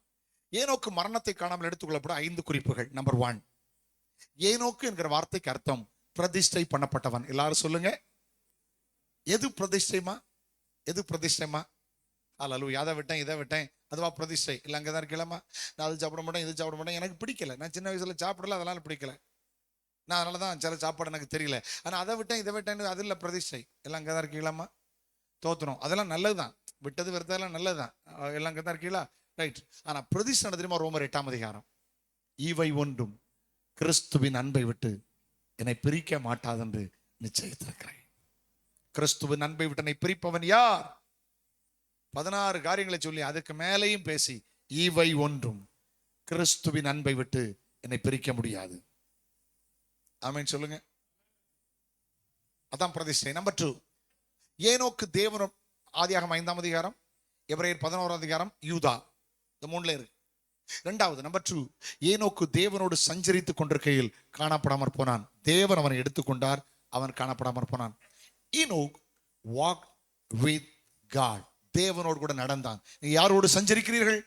ஏனோக்கு எடுத்துக்கொள்ளப்பட காரணம், ஏனோக்கு மரணத்தை காணாமல் எடுத்துக்கொள்ளப்பட காரணம், தேவனோடு சஞ்சரித்தவன், தேவனோடு வாழ்ந்தவன், தேவனோடு உலாவியவன். லூக்கா 19 அதிகாரத்தில் பாருங்க, லூக்கா 19 அதிகாரத்தில் பாருங்க, சகையு அவருடைய முன் வாழ்க்கை பின் வாழ்க்கை. இயேசுவை அறிகிறதுக்கு முந்தி அவன் பாவி, இயேசு அறிகிறதுக்கு முந்தி பணாசை உள்ளவன். Hello hello hello hello listen to me, listen to me. ஆனால் இயேசுவை அறிந்த போது, நான் பாவி ஆண்டவரே, வாழ்க்கை மாறியது ஆண்டவரே என்று சொன்னான், ரட்சிப்பை பெற்றுக்கொண்டான். அவர் சொன்ன, யார்ட்ட அநியாயம் வாங்கியிருந்தா 4 பங்கா திருப்பி கொடுத்துறேங்க. சொல்லுங்க, எப்படி எப்படி 4 பங்கா திருப்பி கொடுத்தா எனக்கு சிரிப்பு வந்துட்டு. ஏன் சிரிப்பு வந்துச்சுமா? லேவியராமத்தில் படித்தேன், தோத்திரம் களவாண்டு தின்னுட்டா 4 பங்கு திருப்பி கொடுக்கணும், 5 பங்கு திருப்பி கொடுக்கணும். அப்போ இவன் யார் தெரியுமா? ஆட்டுக்களவாணி. சகைவி யாரு? ஏமா களவாண்டு தின்னுட்டா வித்துட்டா 4 பங்கு திருப்பி கொடுக்கணும்ல. ஏன் ஆட்டுக்களவாணி? ஏசுநாதரோட நடந்தான் பத்தியலா? நடந்த உடனே சோபம் மாறிட்டுலா. இயேசுவோடு நடந்தா வாழ்க்கை மாறும். அவர் பரிசுத்தர், அவர் தாழ்மை உள்ளவர், அவர் அன்புள்ளவர், பொறுமை உள்ளவர், தேவ சுத்தம் செய்கிறவர். அவரோடு நடக்க நடக்க, அவரோடு வாழ வாழ வாழ்க்கை மாறும். நம்பர் 3, எபிரேயர் 11 அதிகாரம். விசுவாசத்தினால 5-6 வசனங்கள்.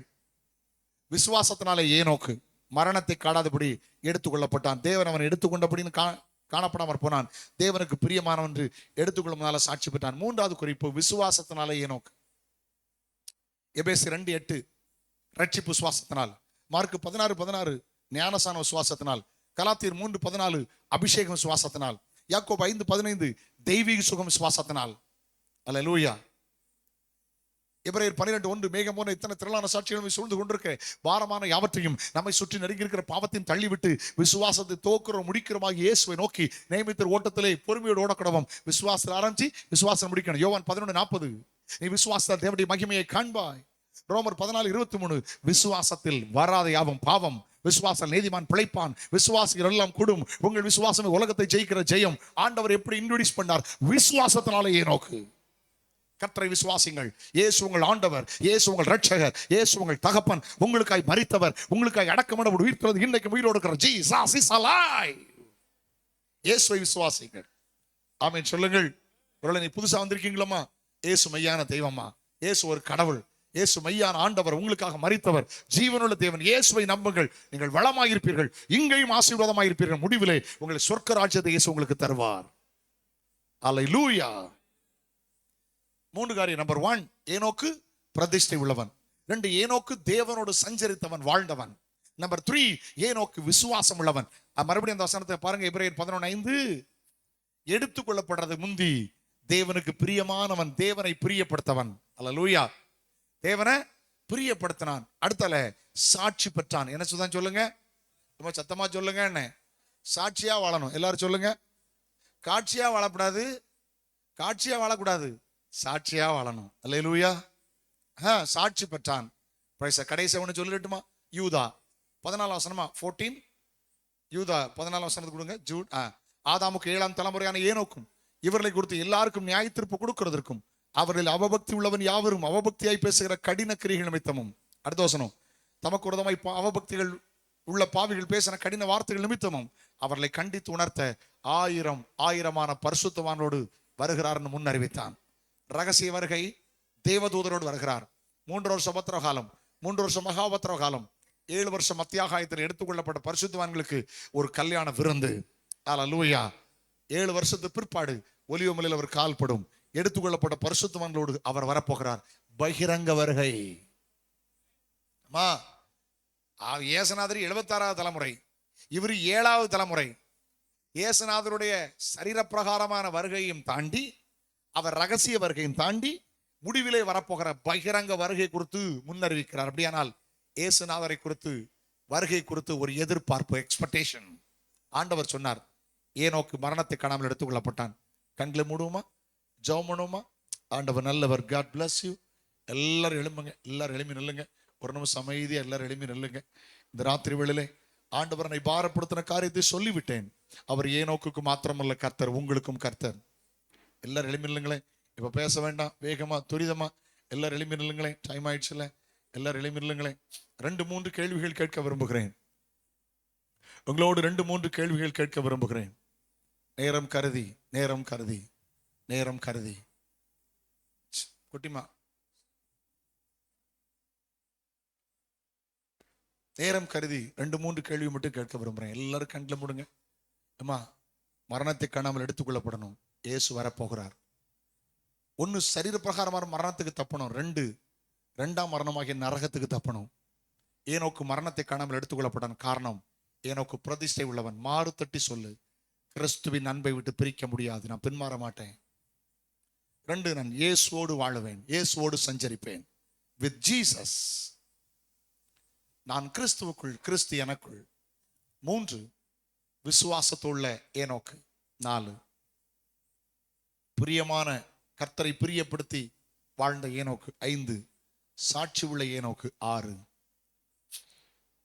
இயேசுநாதர் வருகை குறித்து எதிர்நோக்குள்ள தொலைநோக்கு பார்வை உள்ள ஒரு ஏனோக்கு. எத்தனை பேர் இந்த ராத்திரி பேச போறீங்க? இயேசு வருகை சமீபம். கைவிடப்பட்ட நிலைமை பரிதாபம். நரகம் நிச்சயம், பரலோகம் நிச்சயம். நரகம் உங்களுக்காக எனக்காக ஆயத்தப்படுத்தப்பட்டதல்ல, அது பிசாசுக்கும் அவன் தூதருக்கும் ஆயத்தப்படுத்தப்பட்டது. எத்தனை பேர் ஏனோக்கை போல என் வாழ்க்கை எடுத்துக்கொள்ளப்படணும்னு சொல்றவங்க உங்க கையை உயர்த்துங்க பார்க்கலாம். கமான், நல்ல கையை உயர்த்துங்க. உயர்த்துற தலைக்கு மேல உயர்த்துங்க. நான் ஏனோக்கை போல எடுத்துக்கொள்ளப்பட விரும்புறேன். முதல்ல உங்களுக்காக ஒரு சுருக்கமா ஒரு ஜெபம் பண்றேன். தகப்பனை இயேசுவின் நாமத்துல இந்த நல்ல திருச்சபையில இவங்களை ஆசீர்வதித்து ஜபிக்கிறப்பா. இந்த ராத்திரி கர்த்தருடைய வார்த்தையை கேட்டு நான் ஏனோக்கை போல எடுத்துக்கொள்ளப்பட வேண்டும் என்று அர்ப்பணித்துக்கிற எல்லாரையும் வசனத்தின்படி தகுதிப்படுத்துவீராக. இயேசுவின் நாமத்தில் பிதாவே, ஆமென். கைகளை போடுங்க. இயேசுநாதர் வருகையில் எடுத்துக்கொள்ளப்பட வேண்டுமானால் 1, நீங்க ரட்சிக்கப்பட வேண்டும், இயேசுவை தெய்வமாக ஏற்றுக்கொள்ள வேண்டும். 2, பிதா குமாரன் பரிசுத்தாவி நாமத்தில் மூழ்கி ஞானஸ்நானம் பெற வேண்டும். அந்நிய பாஷையில் அபிஷேகம் வரணும். ஜலத்தினாலும் ஆவியினாலும் புறவாவிட்டால் தேவனுடைய ராஜ்யத்தில் பிரவேசிக்க முடியாது. யார் கிறிஸ்தவ குடும்பத்தில் பிறந்திருக்கலாம், விசுவாசி பிள்ளைகளா இருக்கலாம், பெண் பிள்ளைகள் மேஜரான உடனே எடுக்கலாம். தம்பிமாருக்கு 15 வயசுல ஞானஸ்நானம் எடுக்கலாம். நான் இதுவரைக்கும் ஞானஸ்நானம் எடுக்கல. ஒரு அறைகூலை கர்த்தர் தருகிறார். இதுவரைக்கும் நான் பேப்டிசம் எடுக்கல. இன்னைக்கு ராத்திரி ஒருவேளை இயேசு வருகை இருக்குமானால் நீ கைவிடப்படுவாய். ஜலத்தினாலும் ஆவினாலும் புறவாவிட்டால் தேவனுடைய ராஜ்யத்தில் பிரவேசிக்க முடியாது. ஞானஸ்நானத்துக்கு என் வாழ்க்கையை நான் அர்ப்பணிக்கிறேன் அப்படின்னு சொல்றவங்க தயவு செய்து உங்க கரங்களை உயர்த்தபடி அன்போடு கேட்கிறேன். வெட்கப்படாம ஞானஸ்நானம் எடுக்காதவங்க, இதுவரைக்கும் ஞானஸ்நானம் எடுக்காதவங்க கை தூக்க பார்க்கலாம். ஆமென். கை தூக்க முன்னால் வர முடியுமா? ஐயா உங்களுக்கு ஜெபம் பண்ணுவாங்க. கை தூக்குறோம். Please come friends. யாரும் வேடிக்கை பார்க்க வேண்டாம். தம்பி பார்க்கலாம். ஞானஸ்நானத்துக்கு ராஜா இல்ல எடுத்தாச்சா ராஜா? என்னாச்சு? தோத்திரம். ஞானஸ்நானம் எடுக்க விரும்பல, கழுத்து போறேன்னு அர்த்தம். என்ன விஷயம்? தோத்திரம். மறுபடியும் உங்களை பார்த்து வாங்க. நான் ஞானஸ்நானம் எடுக்க ஒப்பு கொடுத்தவங்க முன்னால வாங்க. வேற யாரும் உண்டு? வெக்கப்படாம முன்னால வாங்க. நீ எடுக்கிறது நாளை கேட்டு நாளை கழிச்சுட்டு அதை பத்தி விஷயம் இல்லை. ஞானஸ்நானம் எடுக்காட்டா பரலோகம் போக முடியாது. என் வாழ்க்கை அர்ப்பணிக்கிறேன்னு சொல்றவங்க கையை உயர்த்துங்க பார்க்கலாம். வெட்கப்படாம முன்னால வரலாம். கர்த்தர் ஆசீர்வதிப்பார். Very good. Come friends. Good. வேற யாரும் உண்டு? வேற யாரும் உண்டு? ஒரு அறைகோல் கர்த்தரோடு கூட பேசி இருக்கிறார். கைவிடப்பட்டு விடக்கூடாது. காலம் கடைசி. இனி ஒரு நாள் நமக்கு தெரியாது. ஹல்லேலூயா. தகப்பனே, முன்னால வந்து நிற்கிற பிள்ளைகளை இயேசு கிறிஸ்துவின் நாமத்தில் ஆசீர்வதித்து ஜெபிக்கிறேன். சீக்கிரம் தேவ ராஜ்யத்தில் தங்களை இணைத்துக் கொள்ள உதவி செய்யும். ஆண்டவர் உம்மோடு புதிய உடன்படிக்கை பண்ண கர்த்தர் உதவி செய்யும்படி ஜெபிக்கிறோம். ஹல்லேலூயா, ஹல்லேலூயா. ஆண்டவரே, கிறிஸ்துவை தரித்துக் கொள்ள உதவி செய்யும். பாவத்துக்கு சத்து நீதிக்கு பிழைக்கிற நல்ல அனுபவத்துக்கு கடந்து வரவர்களை தகுதிப்படுத்துவீராக. ஆமென். அப்படி நின்று பிடித்து நீங்க ஊழியக்காரர்களை பார்த்துட்டு போயிருங்க. கடைசியா எல்லாருக்கும் சேர்த்து சொல்றேன், பலகீனத்தோடு இருந்தா ஒரு கையை வியாதியுள்ள இடத்துல வச்சுக்கிடுங்க. முடிஞ்சு எங்கிட்ட வரணும்னு அவசியம் இல்லை. ஜெபிக்க தப்பு இல்லை, எங்கிட்ட வரணும்னு அவசியம் இல்லை. நீங்க நம்பினா இப்ப கடவுளுக்கு குணமாக்குவாங்க. வியாதியுள்ள இடத்துல கையை வச்சுக்கிடுங்க. ஒரு கையை பரலோகத்து நேரம் உயர்த்துங்க. எல்லாரையும் கர்த்தர் குணமாக்க போகிறார். ஒரு கையை பலகீன இடத்துல வச்சுக்கிடுங்க. இயேசுவுக்கு அற்புதங்கள் செய்ய போகிறார். நாங்க உங்களுக்காக ஜெபிக்க போகிறோம். அம்மா ஜெபம் பண்ணுவாங்க, ஐயா ஜெபம் பண்ணுவாங்க, நான் ஜெபம் பண்றேன், ஜோயல் ஜெபம் பண்ணுவாங்க. எல்லாம் நாங்க இணைந்து ஜெபிக்க விரும்புகிறோம். இயேசு அற்புதங்களை செய்ய போகிறார். நீ கேட்ட வசனமே விசுவாசம். ஏனோக்கு விசுவாசித்தான். தலைவேதனை இயேசுவின் நாமத்தில் மாறுவதாக. மறைந்திருக்கிற பிசாசின் போராட்டங்கள் இயேசுவின் நாமத்தில் மாறுவதாக. நெஞ்சு வலிகள் இயேசுவின் நாமத்தில் மாறுவதாக. கை வேதனைகள் இயேசுவின் நாமத்தில் மாறுவதாக. நுரையில் சம்பந்தப்பட்ட வியாதிகள் இயேசுவின் நாமத்தில் மாறுவதாக. வயிற்று வேதனை இயேசுவின் நாமத்தில் மாறுவதாக. ஹல்லேலூயா. கர்ப்பத்தின் கர்த்தர் கொடுப்பீராக. 1 வருடத்திற்குள்ளாக வாக்குத்தத்த குழந்தையை தேவ சமூகத்தில் பிரதிஷ்டை பண்ண இப்பொழுது அற்புதம் நடப்பதாக. ஹல்லேலூயா. எல்லா உள் அவயவங்களில் இருக்கிற பலகீனங்கள் இயேசுவின் நாமத்தில் வெளியேறட்டும். எல்லா அவயவங்களில் இருக்கிற பலகீனங்கள் இயேசு கிறிஸ்துவின் நாமத்தில், இயேசு கிறிஸ்துவின் நாமத்தில், இரத்தத்தில், நரம்புகளில், எலும்புகளில், தசைகளில் மறைந்திருக்கிற பலகீனங்கள் வெளியேறுவதாக. நல்ல கரங்களை தட்டி ஆண்டவர் மையப்படுத்துங்களேன். ஓ ராஜா வருகிறார், ஆயத்தமாவோ. ராஜா வருகிறார், ஆயத்தமாவோ. இயேசு வருகிறார், எதிர்கொண்டு செல்லுவோம். இயேசு வருகிறார், எதிர்கொண்டு செல்லுவோம். ராஜா வருகிறார், ஆயத்தமாவோம். கம் ஆன் ராஜா. இயேசு நல்ல கை தட்டுமா, நல்ல பாடுங்க. இயேசு வருகிறார், நல்ல கனிகொடா. மரங்கள் எல்லாம் அக்கினியில் போடப்படும். நல்ல கனிகொடா.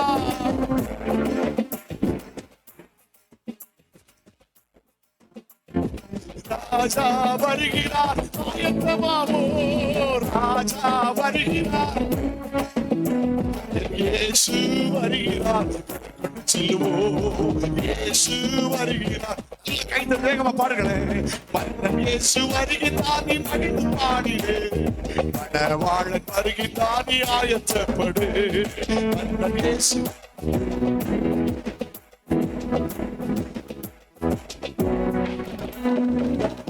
இயேசு வருகிறார், நீ மகிழ்ந்து பாடிடு. மணவாளன் வருகிறார், நீ ஆயத்தப்படு.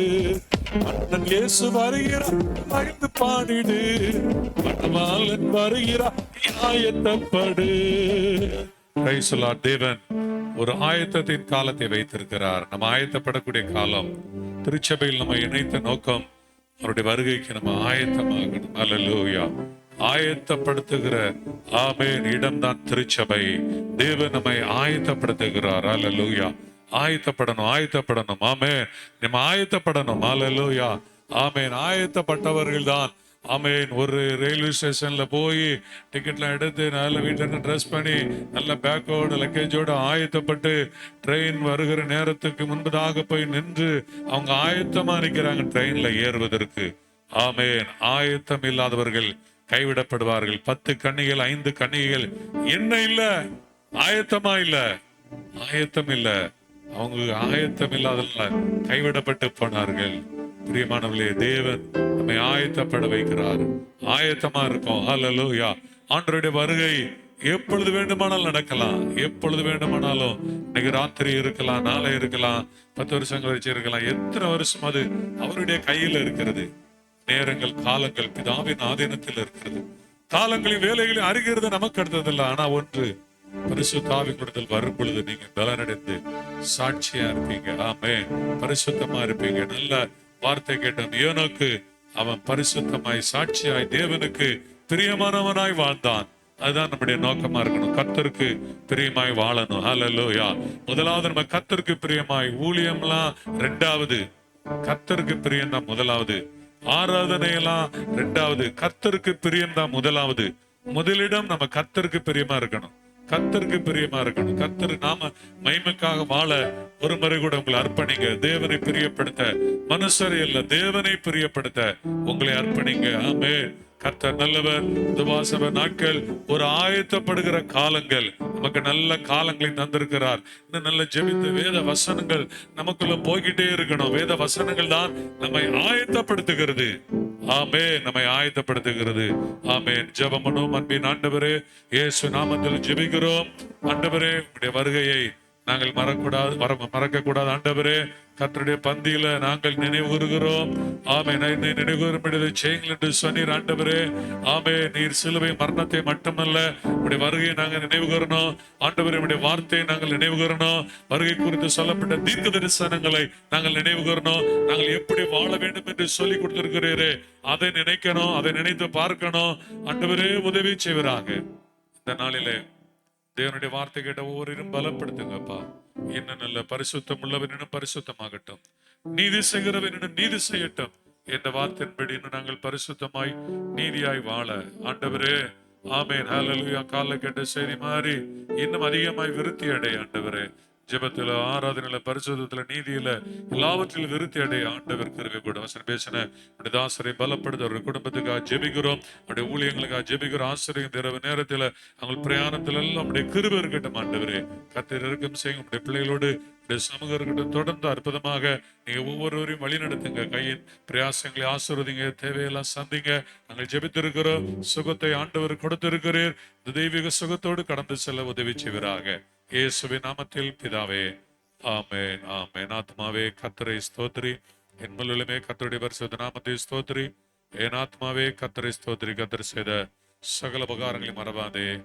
ஆமென், ஆமென். God bless.